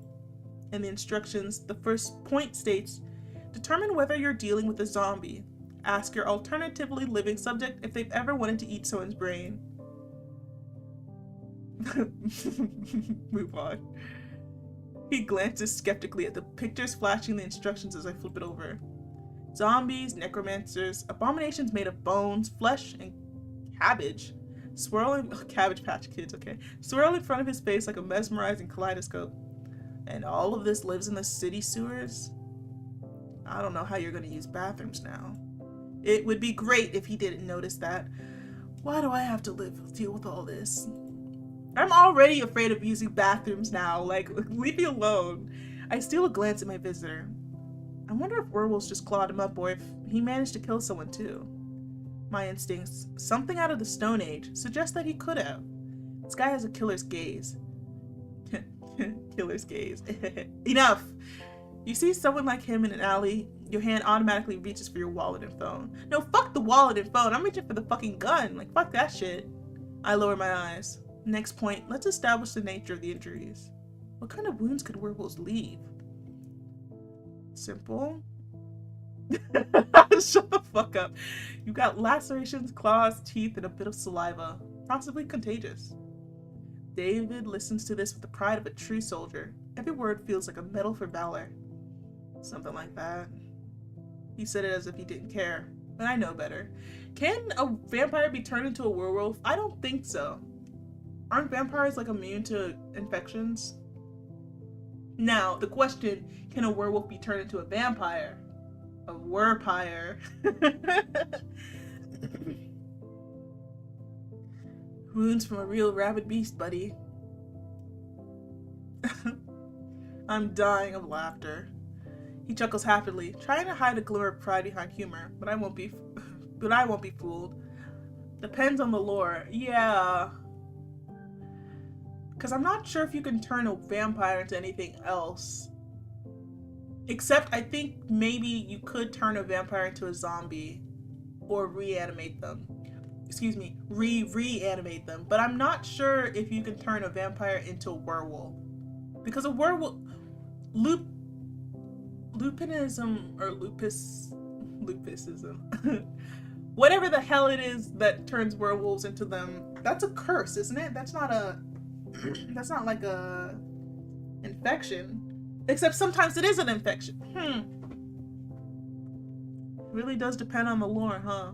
Hey, David, tell me about your time. Wait. Thinking too much about the lore now. David is no longer just a wounded sucker. He's a true hey, that's a slur. He's a true gladiator, having survived a battle with rabid beasts. Absolutely epic. I read through what medication I need and grabbed the regenerating extract for alternatively living life forms. Now all that's left is to apply this stuff. I dip my fingers in the jar and... oh, suddenly he grabs my hand. Do something wrong and I'll rip your tonsils out through your ass. Hey, you can reach that far? Them hands do.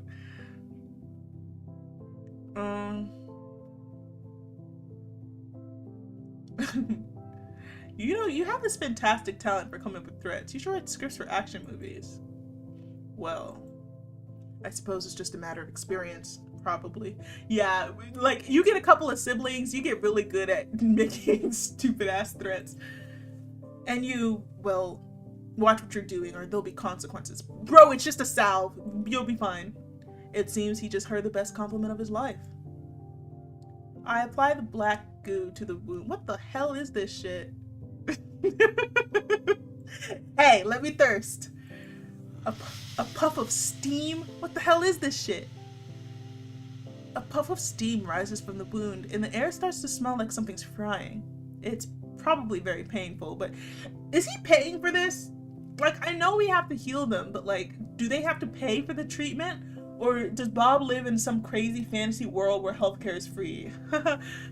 Ooh, that would hurt a bit. Ooh, I hurt myself with that shit. Ooh. Ah, shit. Not a single complaint, which is surprising. I hope it's not from your squid manager. We all hope for that, buddy. Restore some justice. My hand jerks accidentally, and a generous dollop of black goose splats right into the center of the massive wound. The hissing grows louder, and the smoke thickens. David grits his teeth. The tough guy's helpless. He can't tell the act of revenge from a medical procedure. Aww. The ointment punishes him for all his sins. That shit works! Sell that sauce! Sell that sauce! No, bro, because, hey, give me that shit. Give me that shit. How much? How much? Do y'all got payment plans? Holy shit. Give me that. I finish up. Surprisingly, the wounds really are healing. The scars won't beautify this man. Why are you doing all this? Hey, buddy, I signed a contract, okay? The question is asked in an astonishingly serious tone. He's driving me crazy. Yeah, he is. Even more than that clown from earlier. Alright, he wasn't a clown, okay? Be nice. Clowns don't have castle. Even more than that clown from earlier teams. Lie. You want tips to go home and play The Sims. Hell, that one didn't age more than a fucking week. I just want to help. Truth. You're an angel of mercy from the dirty gas station. Yeah, because even if I had access to that fucking self, then I wouldn't do it just for a work obligation. So yeah, I just want to help. Why? David is confused. In this system of beliefs, actions always equal benefit. I'm throwing a wrench into this flawless, long-running mechanism. Let's just say I have certain fetishes. I knew it from the very beginning, sugar.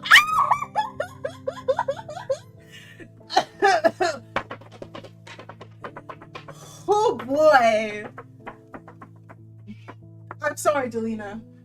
She didn't like that I was fanning myself and also her because she's behind me. Don't call me sugar. Oh god. You clearly have a few screws loose in your head if you get pleasures from this. I won't even bother asking what those fetishes are. I just want to sleep in my coffin without any nightmares. Bro, me too. When I was little, I wanted a bed coffin, like an actual coffin bed. And my parents were like, if we're not home, who the hell is gonna like open that up for you? And I was like, I'll just sleep until you guys get home. I'll just get one that opens from the inside. But why would a coffin need to open from the inside, right? To be fair, a square shape for a bed is a stupid fucking idea. Stupid idea.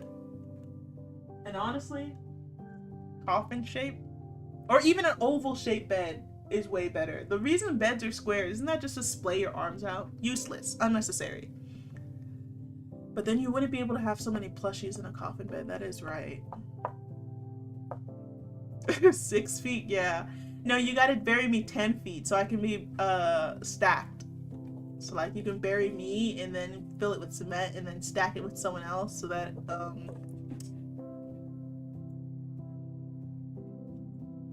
you know. I just realized I could have fixed the tag, the hashtag this whole time. Okay. Okay, hopefully that worked. Did that fix the tag? It did! Okay, good. 3 feet it is. No! You're supposed to you're supposed to dig it 10 feet. Whatever. Alright, moving on. Screw this. I honestly don't care what's going on in your head. This is the most unconvincing lie I've ever heard in my life. He clears his throat. Thank you. What? Am I hearing things? I thought he didn't know such words. I'm even afraid to breathe. So no, why is the number getting lower? Hey. I don't want a shallow grave, right? What if it floods and like someone steps in and like ruins my sleep? I'm even afraid to breathe so I don't scare off this rare, exotic display of politeness. He says that word as if he's pronouncing it for the first time in his life. I wouldn't be surprised if that's actually the case. It's a couple more seconds and he's back in front of the cashier. Cashier? Counter. In the ditch, fuck you! No! No, anything but the ditch treatment, no. So, the client is fed, cleaned, and healed.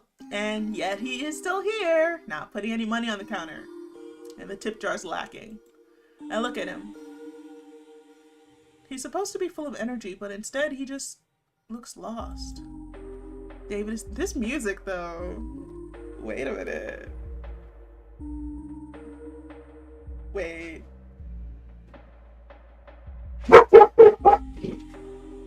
I am relishing the tunes. Hey! What? Silence. The spray bottle is getting its use today. Wait a minute. This music is hitting. Wait a minute. Not gonna lie, this is the type of music I listen to sleep, so we need to skip past this before I fall asleep. David is deep in thought, in that dark, gloomy little place that occupies his mind.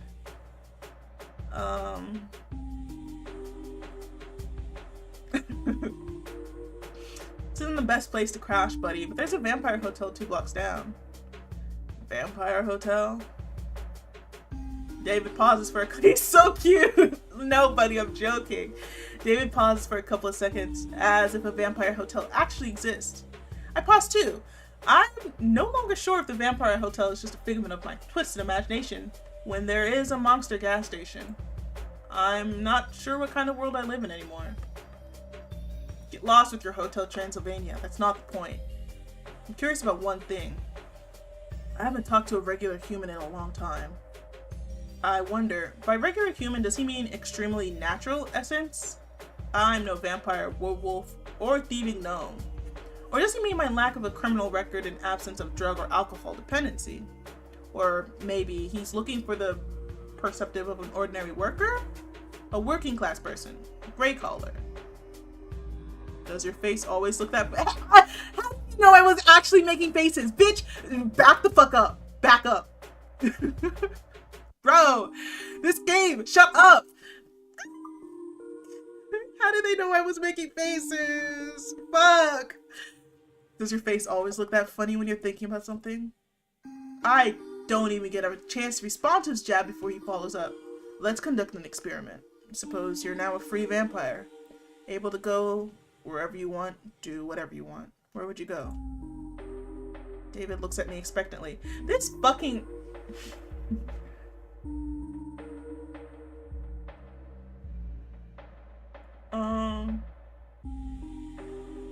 Yeah, what kind of powers do we get? A whole lot. We're practically a superhero league.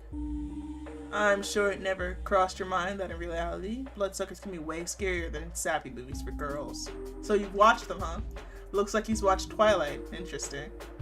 Some of us not only drink human blood, but also capture people to experiment. You can capture me any day, honey.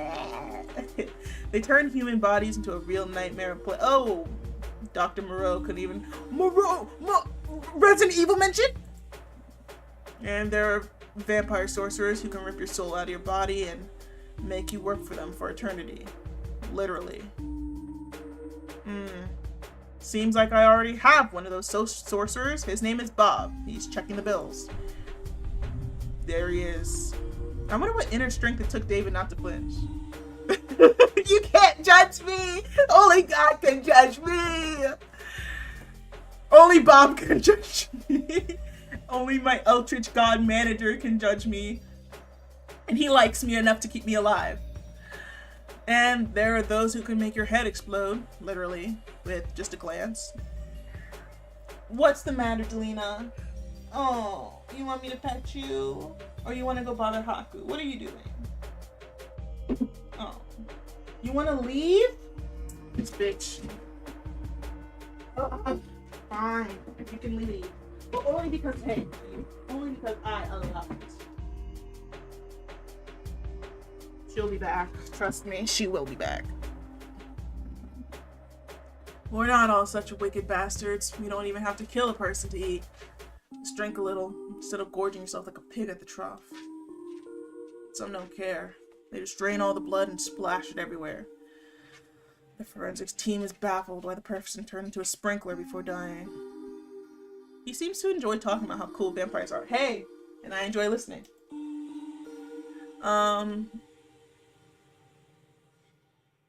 Yeah, which one of these do you have? I've got a decent list of what I can do. I'm not complaining. Imagine it, you never get tired. You can party all night long. Fuck all night long. Hey, hey, hey, hey, hey! Now we're talking, honey. You're stronger than 10 thugs combined. Well, except for 10 werewolf thugs. That might take some effort. If you want to shrink down and fly somewhere, you can turn into a bite. Oh! You can turn into a bat! So cute! Oh, I love bats! Hey! Hey! You quit all that. Your reflexes become 100 times sharper.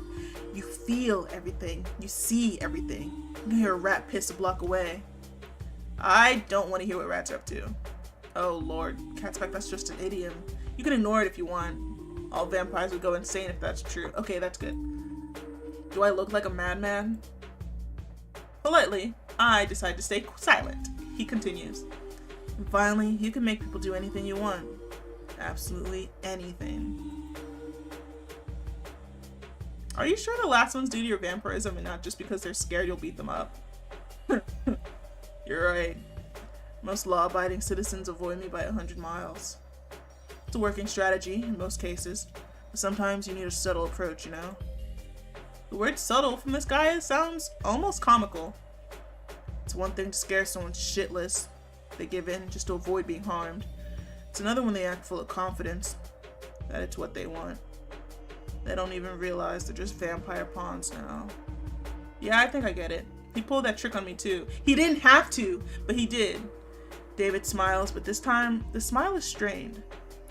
These are the words of someone stuck in a web of artificial connections and ass-related threats. I'm gonna lower the music just a tiny tad. Just a little.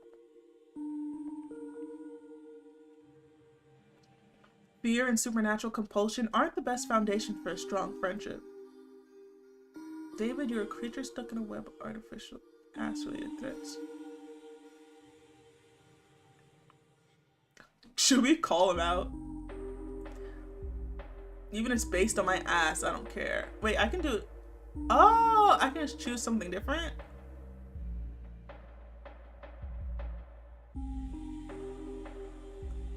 I don't want to do that though. Even if it's based on my ass, I don't care. You're a bloodsucker. You'll live like this in no other way. In this snake pit, you won't make true friends. Vampires don't live in one big, beautiful house like in Twilight. They're like cowboys in the Wild West. Hey, we were right. We were right with the cowboy shit. Constantly cutting and shooting each other and blowing up houses. Okay, Red Dead. David mentioned Twilight again. Oh my god. Don't think I'm whining. It's actually great. Keeps you on your toes. You'll get used to it once you adjust. Come to think about it, being a cowboy isn't so bad. Exactly. A great way to feel alive. Not so dead. You get it. He seems to enjoy talking about how cool vampires are. Yeah. Can they open beer cans with your mind? Oh, I'm sure they can, but they can't drink beer afterwards. When I was just recently turned about 2 years ago. Oh.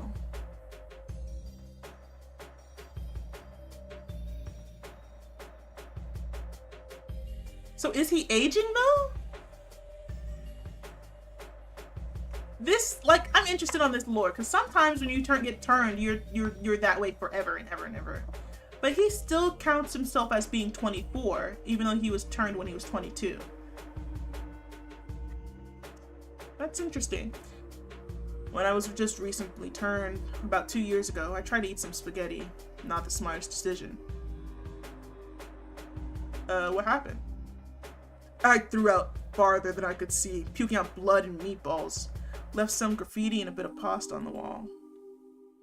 The guy who cleaned up probably thought a whole spaghetti monster exploded in that alley. Mamma mia, no more pasta, pizza, no more delicious food. That's terrible. You got it, exactly. I miss pizza. My buddy used to say you always have to sacrifice something.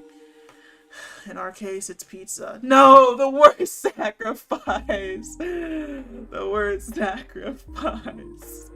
Sounds silly, of course, but in reality, it sucks. Get it? It sucks. Sorry. Still, you get used to it over time. I can see he's lying. David lives in a spaghetti-less hell. What kind of monster would doom someone to that? You can still order food delivery, by the way. Just this time, eat the delivery guy. He seems to enjoy talking. Yeah, what are the weaknesses? Well, no more tanning, no reflection in mirrors. If you were ugly before, it's actually a bonus, right? Honey, I'm hot. Okay, I'm gorgeous, so no, it's not a bonus, but hey, I'll be even more gorgeous afterwards, right? Castlevania, baddie, Okay. You can enter without an invitation. Garlic doesn't scare you either. Holy water is trickier. Depends on the situation. A stake works, but piercing your chest would be quite the challenge. Piercing any part of you is quite the challenge, actually. Our skin is like steel, unless a particularly persistent werewolf comes along. So, silver stakes, got it. Well, at least you can enter without an invitation. No need for unnecessary chit-chat with people. David looks at me expectantly. Why did you watch Twilight? I have no idea what you're talking about. I don't watch emo crap. I hold a dramatic pause. You don't have to stay here, honey. You don't have to answer me. David looks like a cornered animal. He stares at the floor, then the ceiling, anywhere but at me. Finally, he lets out a loud sigh, filled with disappointment and embarrassment. Fine, damn it. Alright, I watched everything. All Twilight movies, watched The Lost Boys, Interview with the Vampire, Blade. Hey, my cousin's in that. The idiot who bit me didn't explain anything beyond the basics, like, don't go out in the sun, you little punk. I thought maybe these stupid movies had a clue, you know? Hidden all that silly romance and melodrama. Most of it turned out to be bullshit. I read legends, searched for info online. As you can imagine, all supernatural beings try not to give themselves away, but sometimes you still stumble on bits and pieces. Or crazies. One or the other. My favorite, by the way, was From Dusk Till Dawn. Too bad vampires don't explode in real life. You still haven't told me if you sparkle in the sun.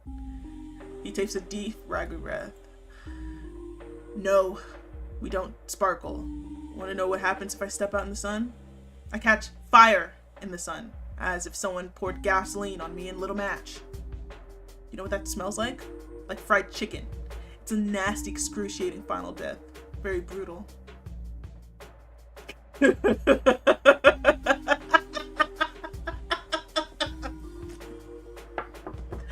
you know how hard it would be for me to not say this in real life?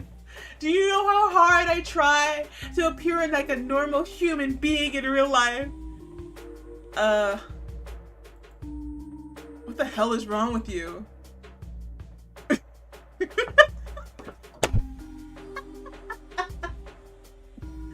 David has clearly dealt with violence. Am I gonna behave? No, I never behave. What are you talking about? David has clearly dealt with violence, drugs, and monsters, but a cashier craving fried vampire is clearly too much for him. You know, I've seen a lot of crap in my life, but this is the first time I've seen something like this. No, baby, come back. Do you have some kind of necro barbecue fetish? No, don't answer. I don't want to know. I'll just pretend I didn't hear anything. No, baby, come back. Baby, come back. Who are you before? Would that be too much? Can you, like, get revenge? Yeah, a lot of people think about that first. But it's a bad idea to leave a trail of bodies of people you were somehow connected to. And your head quickly fills with other things, like, well, the fact that you're dead. And it's forever.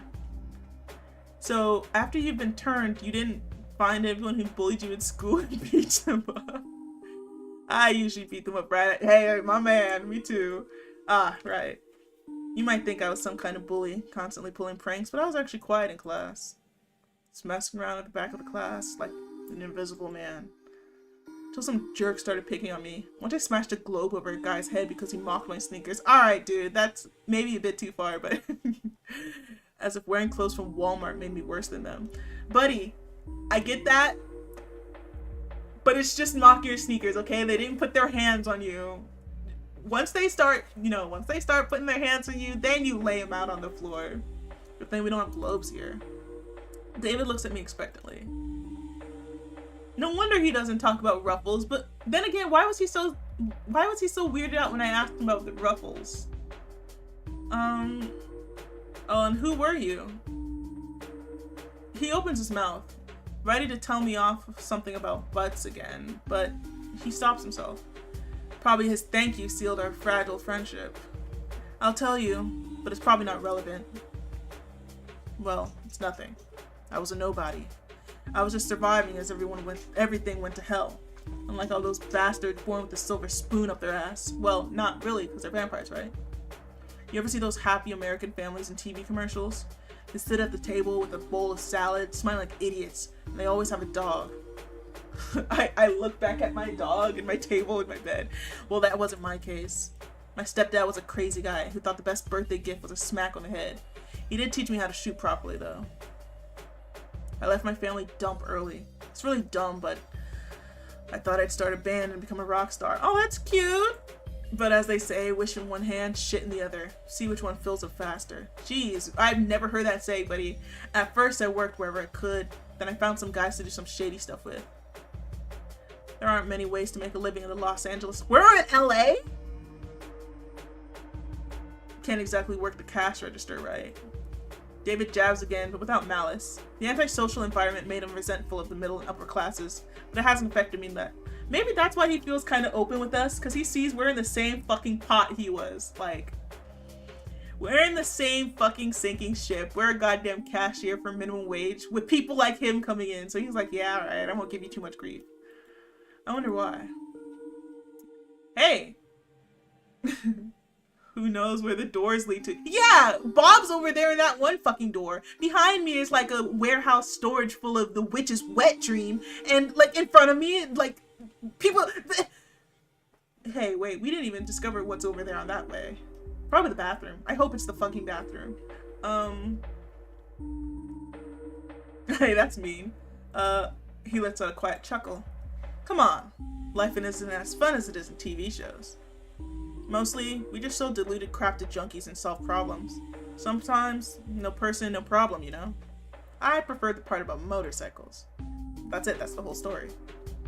What about you? Oh lord, this is my chance to make up something cool, or just tell it like it is.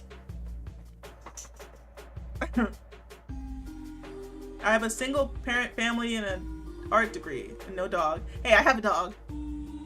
My life isn't so sad that I don't have a dog, okay? He listens to how I ended up in this dump about my job search and everything else. I didn't sell drugs in alleys, but it still seems we find some common ground. Got it. You're not in your element. David truly understands. Neither he nor I wanted to end up where we are. Neither of us knows what's to do next. Hey, you start that rock band, I'll do the art posters. We can make a little something happen. We can get that dog. I'm more of a fan of, you know, retrievers. We might be able to get like what is this? The Irish Terriers, the big fucking huge ass Skyrim dogs. We can get some of those. We can get one of those real spooky ass bourgeois dogs. Okay, vampire with a bourgeois. Hey. Listen, hear me out. We could be a real hot couple here, buddy. And we both look cheap noodles, but he can't eat them anymore, so I win. You must be tired of those draw me requests. Oh, you have no idea. I would draw you. Oh, like a French girl? He tries to look nonchalant, but his eye shows he's interested. Well, yeah, he hasn't seen himself in so fucking long. Go ahead. I love beautiful doodles. He says the word doodles with such a strange tenderness that it sounds more like a compliment than an insult. I pick up a pencil. Oh shit, we did get that degree. Holy fuck. Well, now I want to draw. Oh. Do I want the... I don't want to go back and get the other option. No. It's fine this way. Maybe.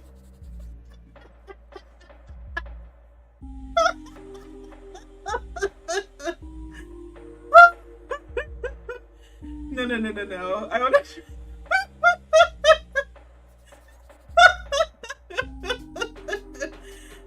No. I'm gonna draw him as he is. Hey, get down. Off the bed now. Off the bed now. You think mommy can't get you from there? Off. Look. Nice and get off the bed. Don't pretend you can't see me. Off now. Off. Off. And you stay off. That's my dream boy. That's my honey. Anyways, I like how his response is the same for both. We're gonna see through the funny one first, and then we'll go back. He stares at it and then starts laughing. Spot on. That smile turned especially well. Awesome. Thanks. I'll take it and hang it somewhere.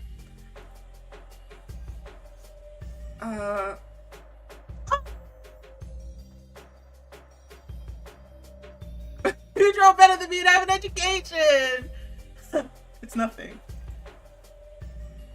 Okay, let's okay. Let's go with my original. Wow, what a face. I almost forgot what I look like. Bags under my eyes like a junkie. Oh. Oh, my other one was cute though. Silence hangs in the air while David examines the drawing. He clearly doesn't know how to react to this unexpected little act of normalcy. Looks cool. Yeah, you do. The last words are spoken in a barely audible, almost reverent whisper, unlike anything I've heard from him before. 2 simple words said with the sincerity this guy can muster. I can do something too. David takes the pencil from me with deep concentration, almost sticking out his tongue, scribbles something. Bro!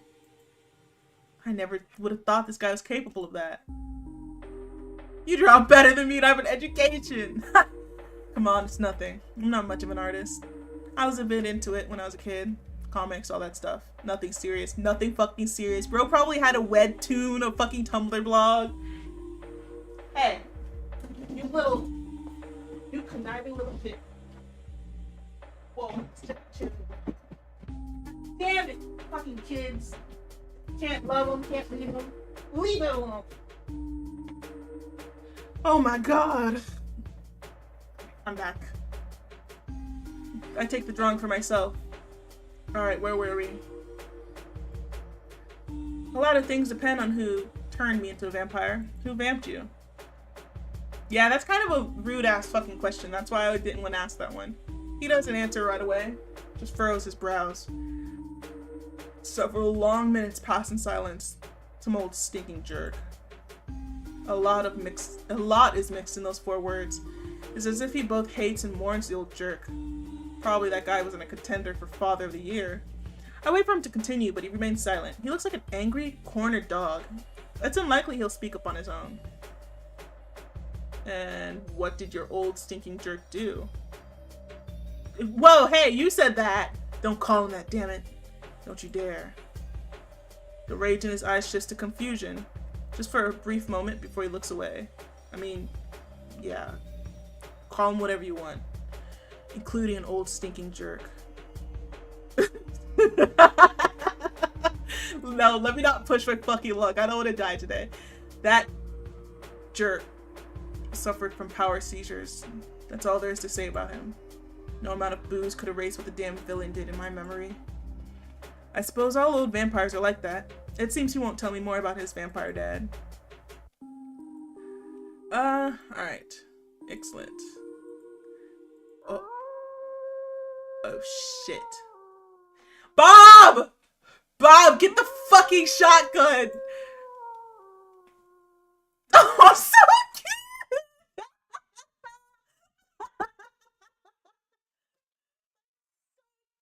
cute! Wait. He had sunglasses on. Wait, where did his sunglasses go? So cute.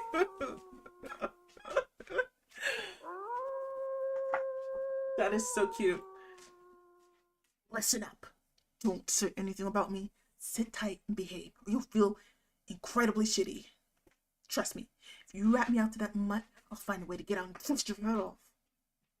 The threat in his voice is completely lacking, mostly because this voice now comes from a very small, though angry bat. Werewolf. Shit, a werewolf is about to come here now. Oh, fuck! Wood.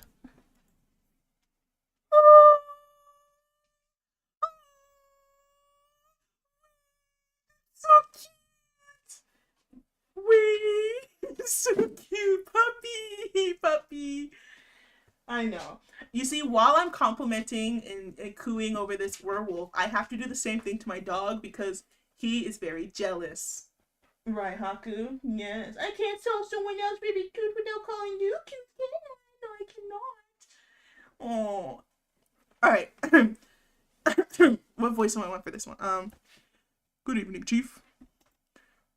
A low, rumbling bass, surprisingly calm and friendly. Can I pet you? Chief? I'm not sure I understood you correctly. You want to pet me? He awkwardly shifts from paw to paw. That's very unexpected, and of course, flattering, Chief. Don't get me wrong, but I'm kind of on duty. Chasing. Tracking the soup. Oh, you can't pet the dog because he's working. You can't pet the dog that's working. He looks around nervously. All right, you can, but just a little. I have important business.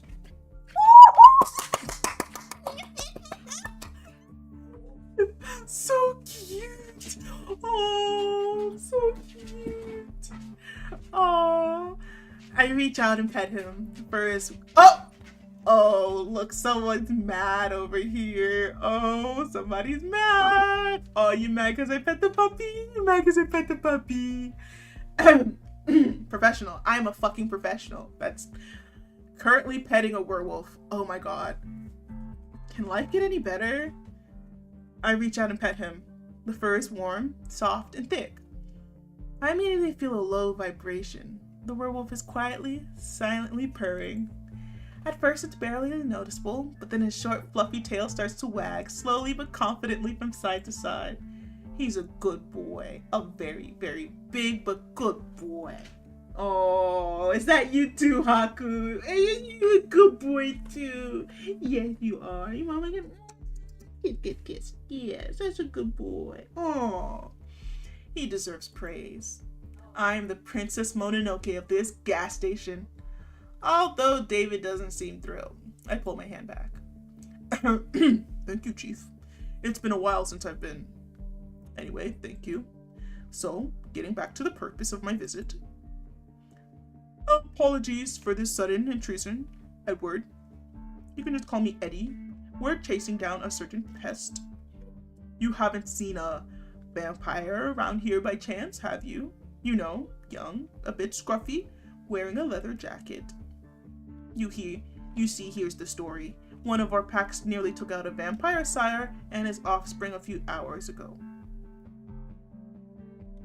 Oh, that's why he was kind of upset about me bad-mouthing him, because that literally just happened. It was a tough battle. We suffered losses. We tried to track them and found one of them, well, more like a pile of ash where he once lay. It seems one bloodsucker off the other when he was weakened. Their family values are quite lacking. It seems patricide has occurred. David didn't tell me anything about it. Probably that's why he had all those questions about vampirism. He was trying to get advice on where to go next after killing his creator, but in a completely idiotic way. Ugh. You see, Chief, vampires are parasites on the body of our society. Damn, he didn't like that either. They drink blood like mosquitoes, but unlike mosquitoes, they kill their victims by draining them dry. Okay, apparently not all of them do that. They languish in boredom with their immortality and thus destroy human destinies, play with them, torment them, and derive a semblance of pleasure from their suffering.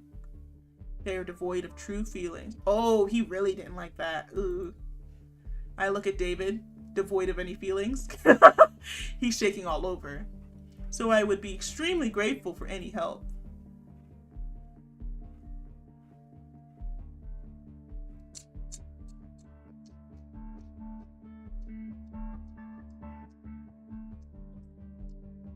I made it seem like I'm actually thinking about this now. That bastard threatened me 5 minutes ago, but now he's small, trembling, and helpless. He's my bastard. I force a smile and say I haven't seen anything, because I haven't. Actually, I wasn't even in this dimension. I was having dinner, a lovely venison and borscht dinner with a beautiful Highness King. So no, I have no idea what you're talking about. I have an alibi. My boss is right over there. He didn't see anything either. Quiet, peaceful night. Eddie examines me closely. He's probably catching a faint scent of blood, but my calm demeanor throws him off. It's weird that he can't smell the vampire. You would think he's a werewolf and could smell him, but strange. Well, because I cleaned it up. Hey, whatever's in that fucking cleaner, well, if he shows up, just give me a whistle. We won't far away from here. Good night, Chief. Aw, bye, puppy. The werewolf goes off to his important wolf business. David crawls out of his hiding spot. You could have turned me in. I could have. He stares into my eyes as if trying to peer into my soul and understand what it's made of. And that would have been the sensible decision. But I'm glad you're not one of those sensible ones. David says this with genuine relief in his voice. He's grateful to me and now doesn't quite know what to do with that gratitude. Tip jar, buddy. He clears his throat awkwardly. So, what's the answer to my question? What would you do if you were a vampire? His gaze reminds me of a lost fighting dog. Hey, I know a guy who's quite fond of dogs. I could hook you up. He might find you interesting. Without a master, he's restless and can't find his place. What an advisor he picked. May the Lord help him.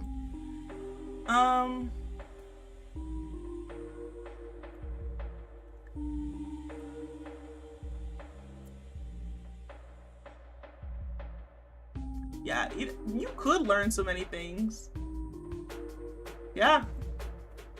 He chuckles. Oh, let me read that. I take everything life has to offer. Travel, entertainment, new experiences. The world's full of wonders. And when you're immortal, all doors are open to you. Oh, still waters run deep and all that. Pity the road of adventure led you to a stinky gas station. Hey, buddy, I'm not immortal, and I'm not rich. You had all that time to get your bag up, dude. Don't talk to me. Maybe you're right. The world isn't limited to this lousy town, and who the fuck knows where Los Angeles. He says this quietly, almost to himself, looking out the window at the dark, empty highway. As if he's just remembered there's something beyond the cage of alleyways and gangland showdowns. Here, for future adventures. Oh shit. David's about to turn around and leave when he suddenly stops. Oh! He pulls a crumpled piece of paper from his pocket, scribbles a number on it, and leaves it on the table next to my hand. But just as I reach for it, his hand covers mine, pressing it to the table. His skin feels cold, rough from barely visible scars and blisters. This grave-like chill sharply contrasts with the warmth of my own hand. I feel a slight tingling, like static electricity. Call me if you need a ride from work. I got a couple ideas of what we could do before dawn. What you trying to get into, David? I'll call you, but it won't be for a ride for work. I'll call you for a ride, all right. Hey, yo, who said that? I think I forgot to close my door. Someone crazy came in here. See ya. Oh boy. Oh, heavens. Shiver me gosh darn timbers. Oh my goodness. Hey Bob. Hey Bob. I'm gonna take my break now, my 5-minute break. David says goodbye and leaves. The gas station sinks into absolute silence. Well, that was quite an interesting encounter. What do you mean? Just wait. Oh my gosh. My face hurts from all the fucking grinning I've been doing like an absolute fool. I really could have turned him in, but I didn't want to. No, I'm hanging that shit up. Aww. For someone obsessed with ass-related threats, surprisingly, his hands are quite skilled. Now, I also have a date invitation from a guy who wanted me I wanted to make me his dinner half an hour ago. I don't even know what's worse, this or the offer to go home in a bone carriage. Though something tells me that if I accept, I might not return home at all. I survived another visitor. Seems I'm starting to get used to this job. Honey, that was customer number 2. We are off highway. This is our first fucking day. Maybe even our first 3 hours. Okay, calm down, buddy. Wiping off the sticky residue, hoping it was just spilled soda from the counter, I hear the crunch of gravel outside. Hooves? Whoa, hey. Is that a tiefling or a devil? This is definitely not another vampire. Vamp?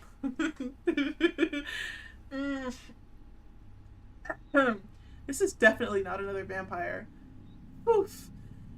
Oh, God! This fucking game was made for me, the gays.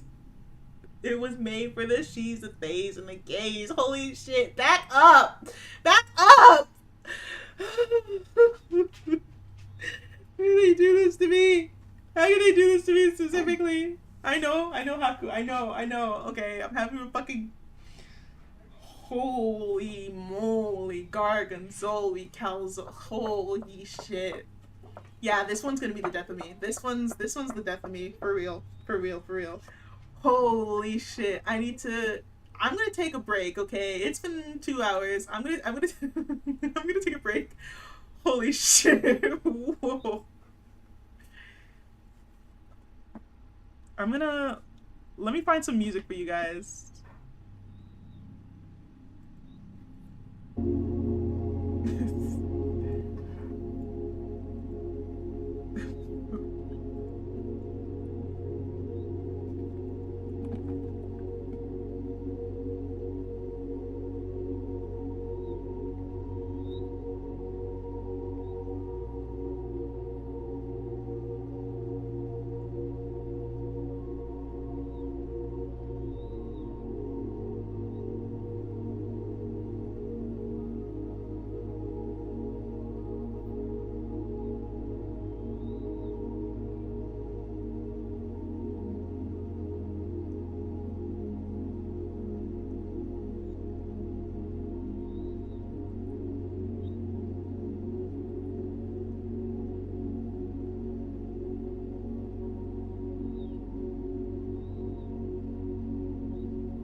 And we're back. Alright, shut this music off.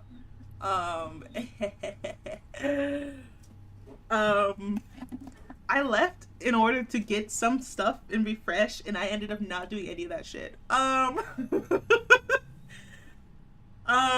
we're back in it.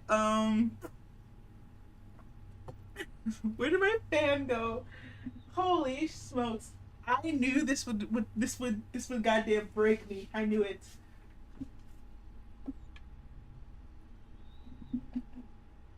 I knew this would, you know, this would fuck my shit up. Anyways, let's get back let's get back into it. The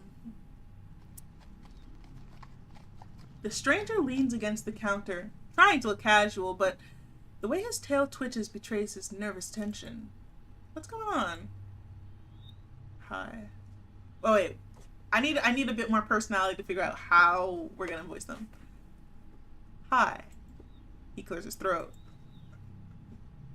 Hello, sunshine. My name's Victor. Aren't your parents pirates by any chance? Are you saying because I got the booty?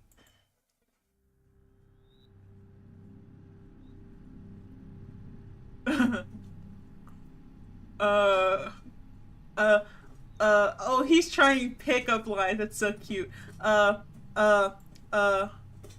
can almost read in his eyes. I practiced this so many times, and I'm still stumbling. He breathes and fits and starts and forces a nervous, trembling smiles. It's very surprising that there aren't pirates because you're a real gem. You illuminate this dirty gas station with your glow. I mean, you clean it very well. This is not the complaint to you. It's just forget it. You're a gem. Let's just leave it at that. I gave him a light, hesitant smile. It's a bit awkward, a bit forced, but undoubtedly encouraging. Victor awkwardly smiles back, wagging his tail. Oh, he's nervous. He's incredibly happy that I didn't start an exorcism ritual, didn't call security, though there probably is none anyway. Do we need more security than Bob? Or worst of all, the security of this establishment is my responsibility. Then his smile gradually fades and he looks away nervously. May I ask a question? His face is burning. Victor takes another deep, frantic breath. His stomach is growling so horribly. I hope this guy's okay. Is it really that bad? I mean, is my flirting technique really that terrible?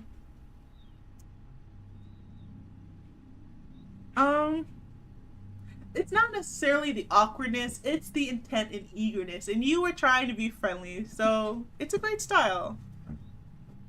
This might be the best compliment he's ever heard in his life. Probably the only one. You liked it? His voice mixes surprise, disbelief, and a shy glimmer of joy. I'm glad you like awkwardness because I have plenty of it. You probably noticed. I know, I already love him so much. He's... Dare I say... Dare I say I might like I might like blundering fools. Might I expose myself? Oh dear. He's so endearing, but he's so eager and earnest, and that's what matters, okay? He's not trying to hurt anybody. At least I don't think so. Off first rip. I'm glad you like awkwardness because I have plenty of it. You probably noticed. Right off the bat. Is it really written on my face? Actually, I initially chose this tactic to charm you. Of course, everything went according to plan. Right, buddy? He coughs shyly and mumbles something to himself. Then he shifts his gaze back to me. Actually, I'm here to acquire... He doesn't get to finish. We have a visitor. Hello! She stands next to the counter. How could I tell she's a she off rip? Is it the fact that she's alive? She stands next to the counter, clicking her mandibles impatiently. 2 bags of frapsy, a pack of screaming cheese, and a bag of fairy fingers, darling. By the way, your gas attendant's a real sweetheart. It's frightening to imagine what my invisible colleague looks like. He hasn't even bothered to say hello. And hurry up, I need to rush. I have a lot of things waiting. I have a lot of work waiting for me today. I'm starting to pack the order. At the same time, this incubus awkwardly tries to hit on the lady. And I thought we had something special. Apparently, the failed Casanova decided to try his luck on a new victim. Wow, you seem so... Hey, off the bed. How did you get in here? Oh my god. See, I knew you didn't really want to be in here. Out. You're welcome. I didn't even know she was in here. Wow, you seem so busy and cool, ma'am. And you must have a very wonderful job. She starts clicking her mandibles energetically, producing a buzzing sound that vaguely resembles laughter. Wonderful! Oh yes, wonderful. Wonderful for those who don't like to eat, sleep, or see their children grow. Really, the best job in all 9 worlds. Speaking of children.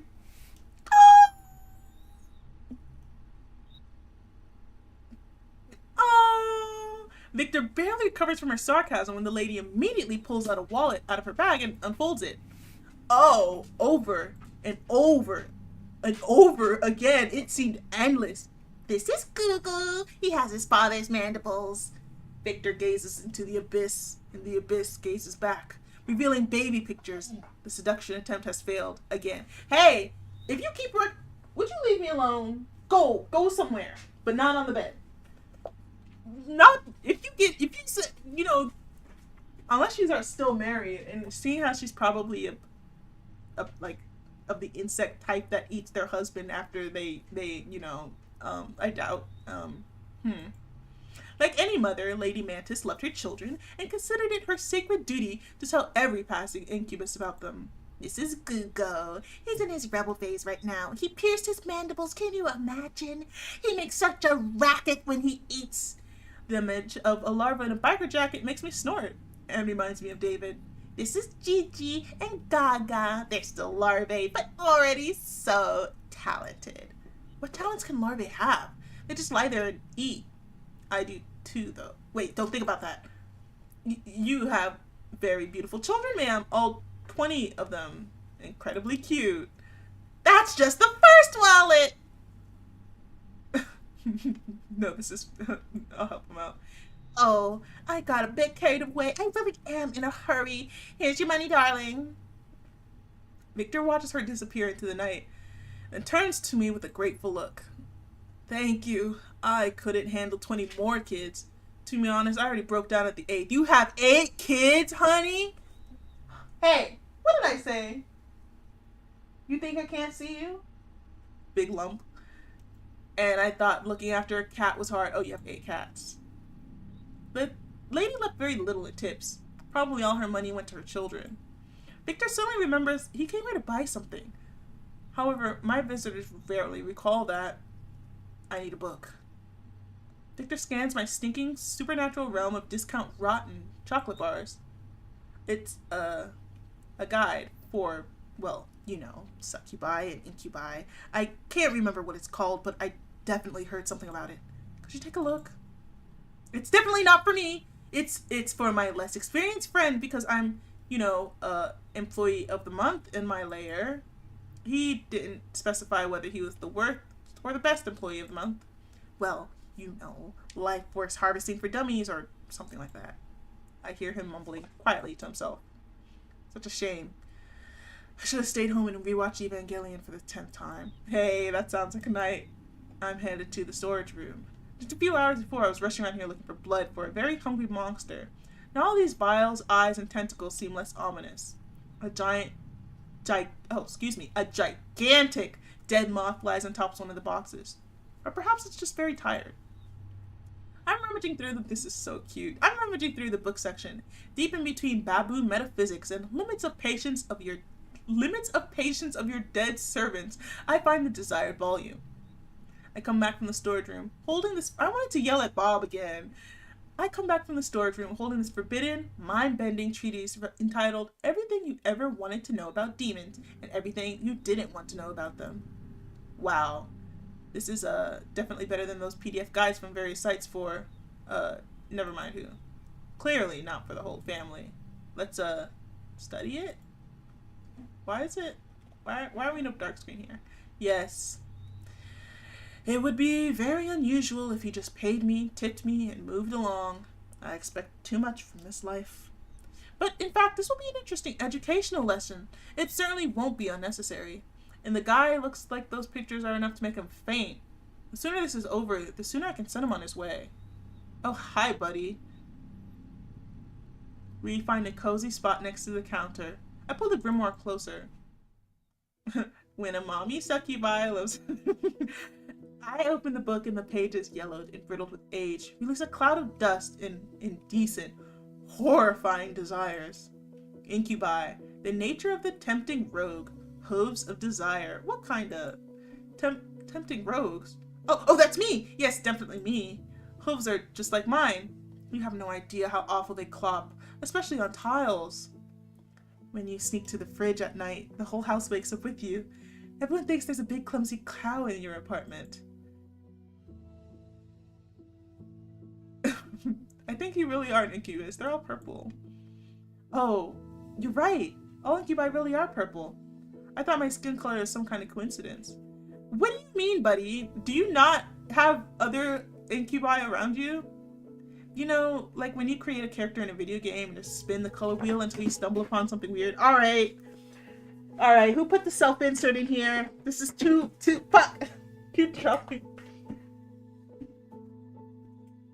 accurate. These writers need to back the fuck up. He gives me a cautious look, as if not entirely sure about the coolness of his purple hue.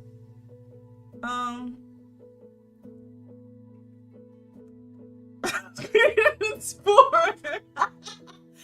I love the color purple. Too bad I'm not purple.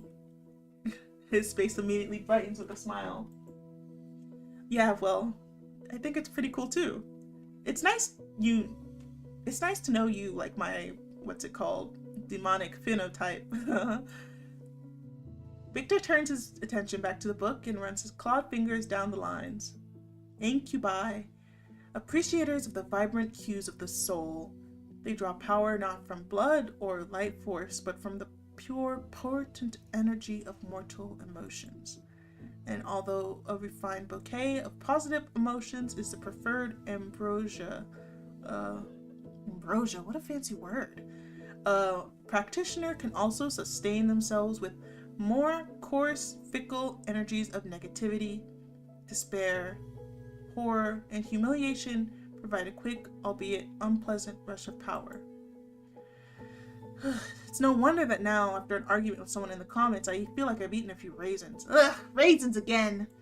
Raisins mentioned. Oh, my homies hate raisins. I actually don't mind raisins that much, but you get a couple crusty ones, a couple hard, crunchy ones, you bite into. Like, I don't trust raisins. I like them, but I don't trust those motherfuckers. Ugh. Judging by the expressions on his face, he clearly isn't cut out for horrors and humiliations. His limits probably are you on 4chan. Also, a kind of source of horrors and humiliations, but still, it's a bit different. An incubus can, albeit less effectively, form a symbiotic connection by feeding off a single consenting mortal vessel. The mortal vessel, in turn, can absorb some of the power from the incubus, among other things, the immortality. Wow, sounds like a decent deal. I certainly always have plenty of emotions, mostly hatred for the fact that to earn money you have to work. A whole mountain of raisins for Victor, or whatever he called it. What a relief. Just one person. The thought of having to chase after a whole bunch of strangers makes me feel sick. Strangers are the scariest things right after right. I love communicating. Ooh, I do love yapping. Oh well, it's cool when you can get along with people. Some people are probably just made for that. And me, well, I'm just me. I always feel like I'm saying something wrong. Because I usually do say something wrong. Seems like I'm doing it right now too. So, yeah, getting attached to one person you don't have to try to constantly impress strangers, that's just a dream. Victor flips through the grimoire, reading the chapter titles. Technique of Rogue Seduction. Hey! Be right back. I have to beat my child. Off the bed, now. Damn it. Stay off the bed. You hear me? Go over there.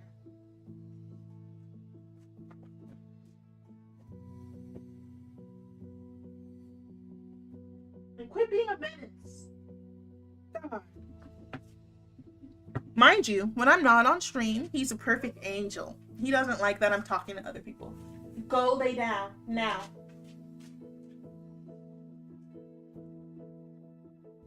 Good.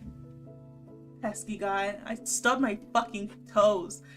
Technique of rogue seduction. Juicy emotional juices. Hey, we have juicy juices. Using lascivious energies for thaumaturgical purposes. I don't even want to know. I just want to not starve without energy and maybe pay my rent. I don't need to be the lusty cousin of Doctor Strange. His finger finally jabs at a random chapter title somewhere in the middle. Love letters. It seems completely and irrevocably outdated, especially that part about carrier pigeon colors. Love letters? Who writes love letters anymore? This should apply to text messages now, right? But this is a good start. Let's work on this before moving to more complex seduction methods. He pulls out a pen from somewhere, a cheap ballpoint with a little anime cat charms on the end. I hand him a grease-stained napkin, like everything in this rotten place. The book says to convey aching adoration and a hint of forbidden desire. Victor starts scribbling something on the napkin. Draw that so fast. And where did he get the red with the fucking pen? Maybe something like this? No, Victor, honey. Try again. Yeah. I guess this isn't the most aching thing in the world. He takes a less greasy napkin and starts drawing again. What about this? Oh, wait, that's cute. Will you marry me in a funny kitty? Wonderful. That lonely, pain-filled tear is like a cherry on top. No, try again, Bubba. Exactly. Wrong again. This still lacks that forbidden desire, I suppose. No worries, we can work with this. I'll try to follow the instructions more closely this time. I read the new note and feel a wave of heat wash over me. I don't know what muse visited this guy, but it seems his inner incubus has finally broken free. The note is short, but it feels like it was written by my most passionate secret admirer. No, because it's too soon for marriage, okay? It's too soon for marriage. And also, why was the kitty cat crying? Okay, well, you shouldn't get married because you're desperate, okay? These are the lessons your parents don't tell you, little Zai. The note is short, but it feels like it was written by my most passionate secret admirer. I even feel a bit embarrassed. Looking at me, Victor lets out a quiet chuckle. I feel this one definitely hit the mark. I literally feel it, like an incubus. Not for nothing did I read all that. Never mind. I know what you are! Victor continues to flip through the book, recognizing the desires of the vessel. He scans the first few lines. Sorry, my dog is slurping over there. I can't hear myself speak.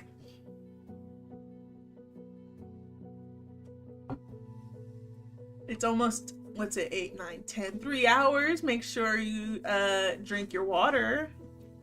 Make sure you like and also subscribe. I forget to say that often, so make sure you like and subscribe. Do it. Let's do it so I can be a YouTuber for the rest of my days and not have to freaking... Well, I'm not doing anything now anyway, so like and subscribe. He scans the first few lines of text. It's all about observing subtle hints, interpreting body language, and engaging in candid conversation to uncover the special nature of mortal carnal desires. He glances at me. What does Vessel Catsback want? I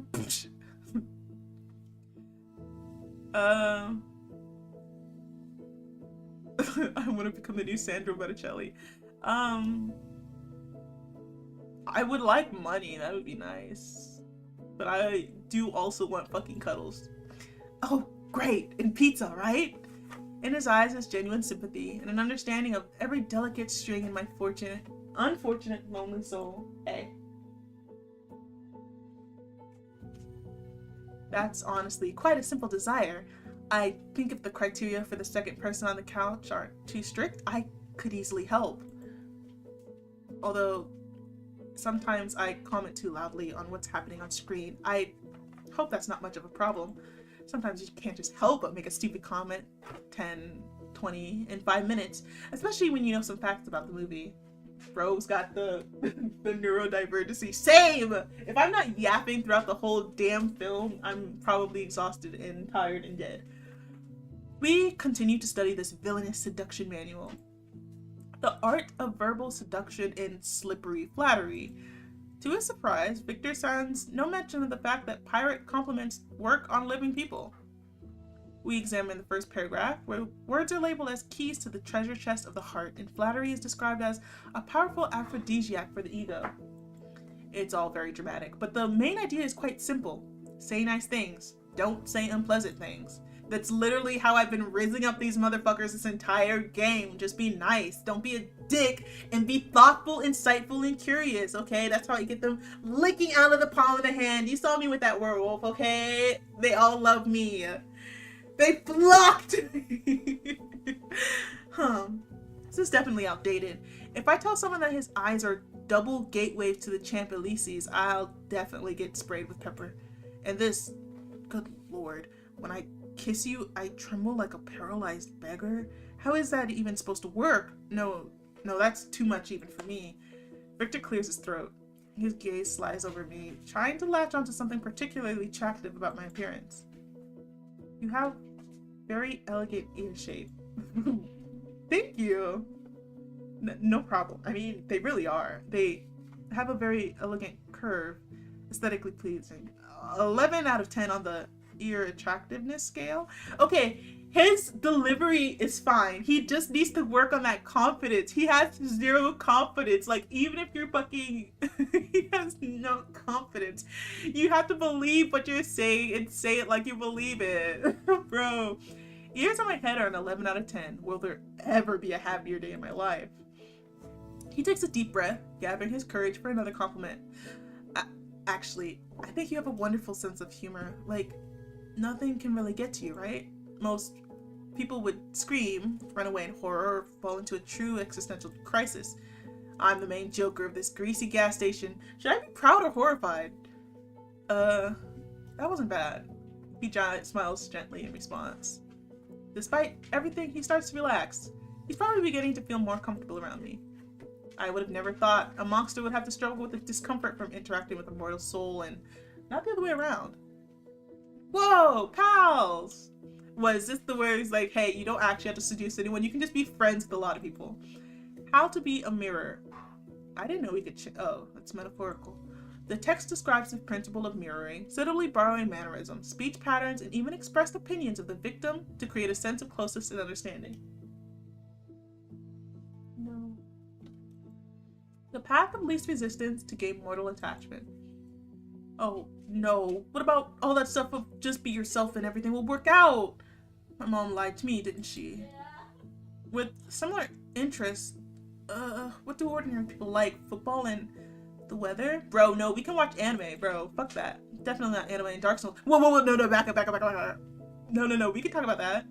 Discussing the brilliant soundtracks of Silent Hill with people is a bad idea, that's for sure. No, come back. All right, practice. The book says that practice is the key to success. Victor lifts his gaze to me.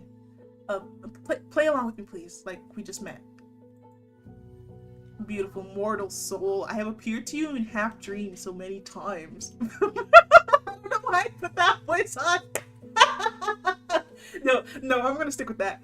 Beautiful mortal soul, I have appeared to you in half dreams so many times, but I finally decided to find you in reality. I won't let you go so easily again. Even though the words aren't the most elegant, there is something supernatural about them. I still begin to feel a pull. A shiver runs down my spine. Yeah, you don't have to pretend to get close to someone. I'd love to talk about Silent Hill. Victor's carefully crafted seductive expression shatters into pieces. His eyes widen, he blinks several times, and his gaze ignites with pure delight. You really want to talk about Akira Yamaoka's industrial soundscapes? and how they create an all-encompassing sense of psychological horror that reflects the protagonist's inner turmoil. Because, I mean, the use of trip-hop elements in the Silent Hill 3 soundtracks is criminally underrated. Criminally. Yes, Mortal, your interest in such esoteric melodies is quite intriguing. He chuckles softly. But you're right. Pretending is very exhausting. You can never truly be close to someone if you're always pretending. Though I, don't really need that, do I? I just need juicy, sweet emotions. Well, who am I kidding? I'm the most pathetic incubus in the world. I need more than just that. He's flipping through the treaties a bit longer than before letting out a sigh. His stomach growls again. It seems he could use an emotional snack. I think we've covered all the important stuff. I guess it's time to wrap things up. He starts to rise from the floor. Yeah. I'll tell you, but how did it happen that no one explained anything to you? Even I had a brief briefing. I'll tell you, but promise you won't laugh? Not promising any. Okay, I promise. Relief washes over his face. Yes, wonderful. I actually accidentally sold my soul on the darknet. Buddy.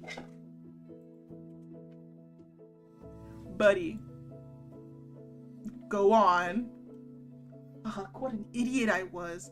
I dropped out of college back then because of constant stress, moved into a tiny dump and barely left my apartment. I was scraping by with some freelance work. I sometimes chatted with various anonymous folks from 4chan, people without names, gender, or age.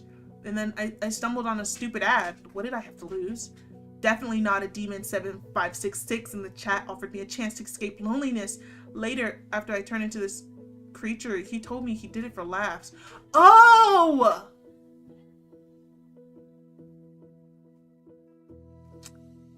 I see now. You weren't originally an incubus. I see. You're just an awkward 4chan user. Oh, honey. Hey. Go lay down. This poor thing. Oh. He left no instructions, just wrote "get good" in the chat and deleted all contacts. He was curious to see if I could handle it. His chance to escape loneliness turned out to be putting me in an incredibly deadly situation. He lifts his eyes to me. This memory is a fresh wound for him. Before I can even respond, he jumps from the floor. But I've already wasted enough of your time. He clops his way to the counter. Wait, so he says he lives in an apartment. Does he not see his parents anymore? That's so sad. Oh. Well, to be honest, I didn't really understand much. Those chapters are so strange. He lets out a quiet chuckle. But you know what? It was great. I hadn't had this much fun in a while. I think I even ate properly. Finally, positive energy, I mean. Thanks for the lunch. I'm not sure if I need to pay for that too. Oh, God. Okay. I was recommended to save. There, I saved. The first save of the entire fucking thing. I'm not sure if I need to pay for that too, but I'll leave some money just in case. His tail twitches awkwardly. I haven't really interacted with people since college killed my will to live. Hey, buddy, me too. It felt strange not to feel like such an idiot around someone. Thank you very much. He tosses some money in the jar, takes a deep breath, and adds, and maybe someday we could hang out together. Not as a lesson, just play some silly games. Like friends. Why not as friends? We could make it a date. A date? His tail starts wagging wildly, knocking over 3 bags of chips, a can of soda, and a bottle of Gloomy D. I'm in! Of course, I'm ready! He struggles to rein in the flow of enthusiasm and takes a frantic breath. See you then. Goodbye. Bye, cat's back. Good luck with your ship. It was nice to meet you. The gas station returned to silence, broken only by the hum of refrigerators and my own too loud thoughts. So, a crazy god, a vampire thug, and a shy incubus walk into a gas station. Uh-oh, sounds like the start of a really bad joke. My life is now a joke! Just great. Just wanted to pay my bills. I didn't sign up for interdimensional quarrels and therapy sessions for the undead. But, on the other hand, I wasn't eaten. And I wasn't turned into a piece of furniture. By the standards of this night, that's a resounding success. I cautiously glanced at the door to Bob's office. There was a low guttural humming like a giant disgruntled computer tower was working inside. The clock on the wall, where's the clock, indicated it was the end of my shift. Sigh of heavy relief. Let me say that. Yes. I began closing up the place. Finally, I walked to the front door, inserted the key in the lock, and was about to turn it when suddenly... Organism? I jumped in place, nearly dropping everything. Organism?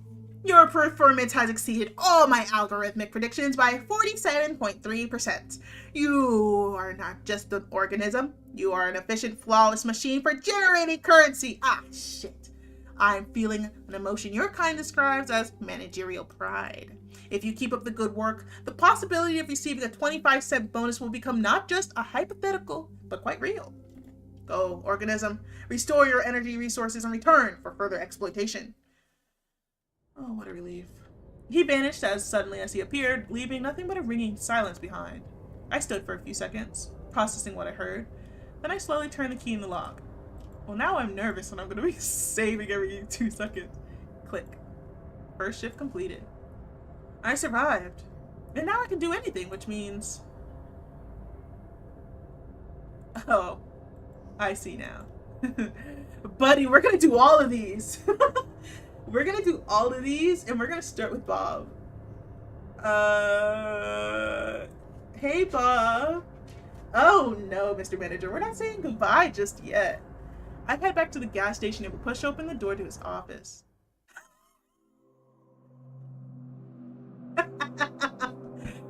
What's that sultry look? In the middle of the room, buried under folders of invoices, stood a gigantic, ridiculous canopy bed. And on it, surrounded by rose petals, reclined Bob. Or rather, he wasn't just lying there. He was posing. Hey.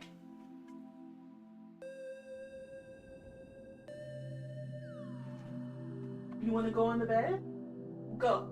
Go on. Oh, now you don't want to? Be good. One tentacle coyly supporting his spherical body where a human's chin would be.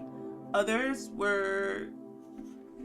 What do you mean, not again? What happened?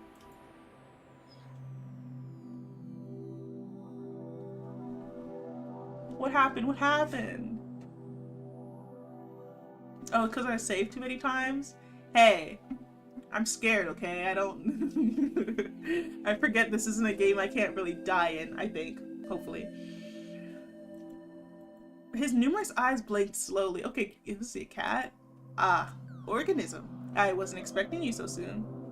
You don't like Bob's ending? We're doing it first because I knew it wouldn't be the most, you know... I knew it wouldn't be the most serious. His voice, as always, boomed in my head, but now it had sultry undertones? But since you're here... One tentacle slowly, seductively. They subverted objections with making the tentacles so unattractive. I propose we spend the evening in romantic engagement. We'll study void biblical closure schemes. Oh, taxes, yum yum. I took a step into the office and slowly closed the door behind me. Okay, that's funny. That's funny. Monarch! Where's my fucking taxi? The words escaped my lips before I could even think them through. I shouted into the void, expecting, at best, an echo. But the void answered. Oh. From around the corner, with a quiet clattering of hooves on asphalt, it appeared. A carriage crafted from bones, polished to a shine, drawn by a pair of horses woven from pure shadows. The carriage door swung open by itself, inviting me inside. How mysterious. I stepped over the threshold, and the world spun into a kaleidoscope of mad colors and sentient frogs. I was fucking Lorraine here. And when the whirlwind subsided, I felt myself falling. But instead of a hard landing, I found myself in someone's embrace. Oh! Oh!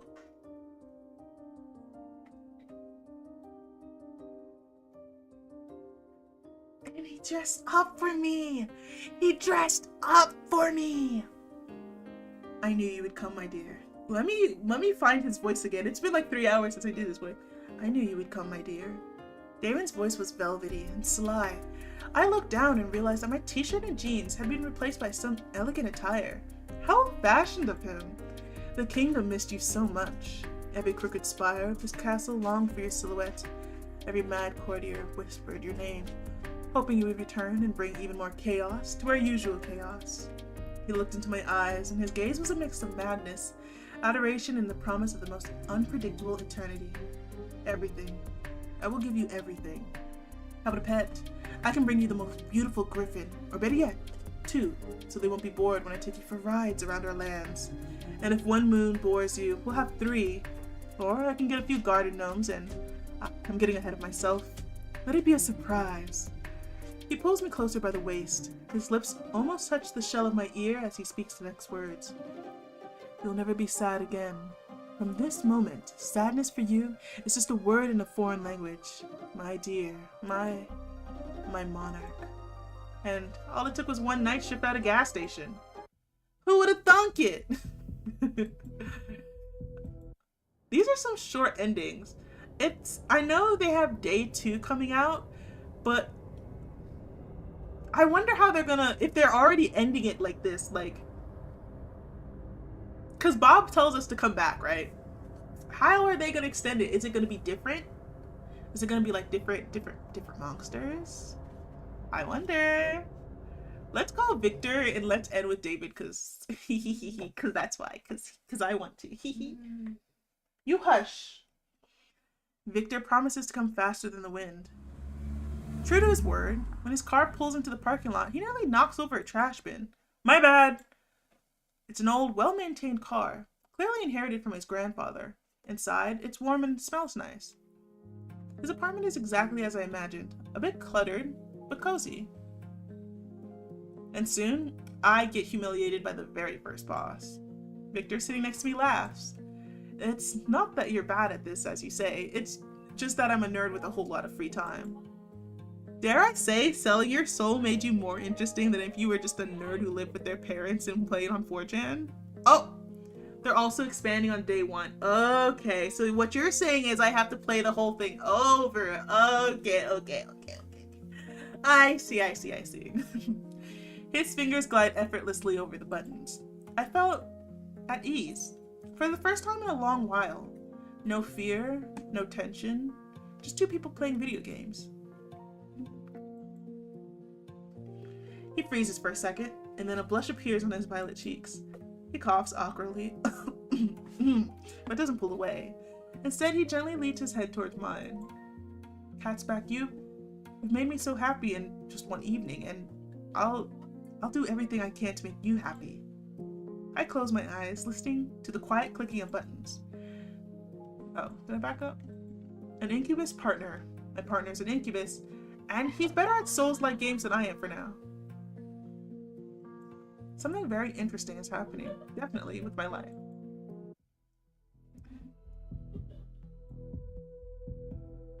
That was cute. Okay. Okay. Daddy's home. Alright, enough. Maybe it was a bad idea. Or maybe it was my best one yet. The creature on the other end informs me in a raspy voice that he'll be here in 10 minutes. And, sure enough, soon the roar of a motorcycle shatters the silence of the night. A battered, but powerful bike pulls up next to me. Come on, move your ass. Sunrise is soon. Yeah, this one's the best ending. Yeah, I think I like this ending the most. His voice sounds gentle. I move my ass and climb onto the seat behind him. No helmet? Hey, where's my helmet? Wrapping my arms around his waist, he lets out a satisfied sigh. And, by the way, enjoy today's sunrise while you can. I freeze. I know exactly what he means. This could be my last sunrise as a human. Maybe I want to become a vampire.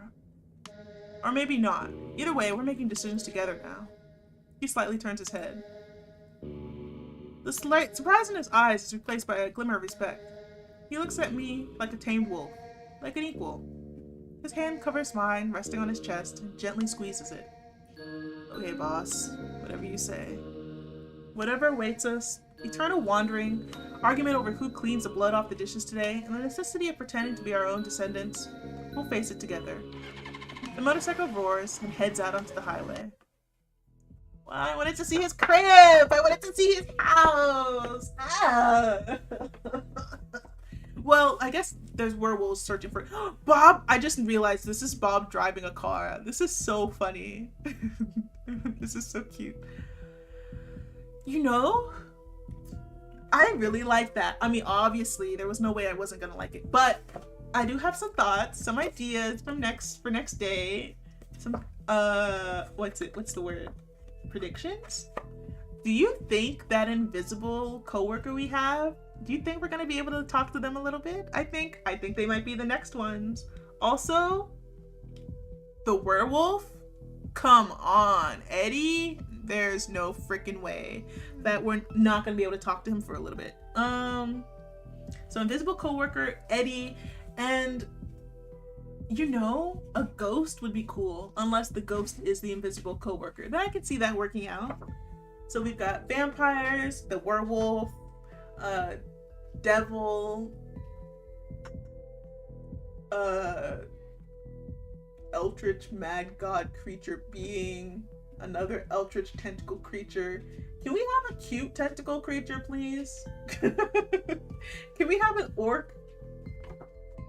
Can we have, please? Please? I don't know if the devs are listening. I don't know if the creators are listening, but like, can we have an orc? Please? Please? Also, there was so many mentions of gnomes.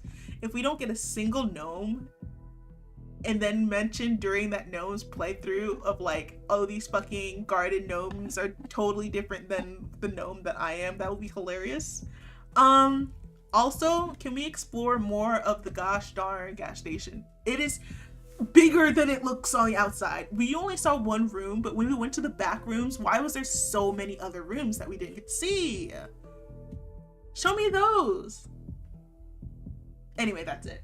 I like the world building. It told everything without telling, it told enough without telling everything, and that's my favorite type of world building. You can just insert your own headcanons in there. Perfect, beautiful. We will be playing day 2 whenever they come out, and I want to stream again on Saturday because I have games I want to play before October is finished, and then I have games I want to play in November. So we'll do that, but that is the end of this stream for today. This was great. Thank you, Zai, for the recommendation, and thank you for being here the whole stream. Thank you. Yeah, see you later. Toodles.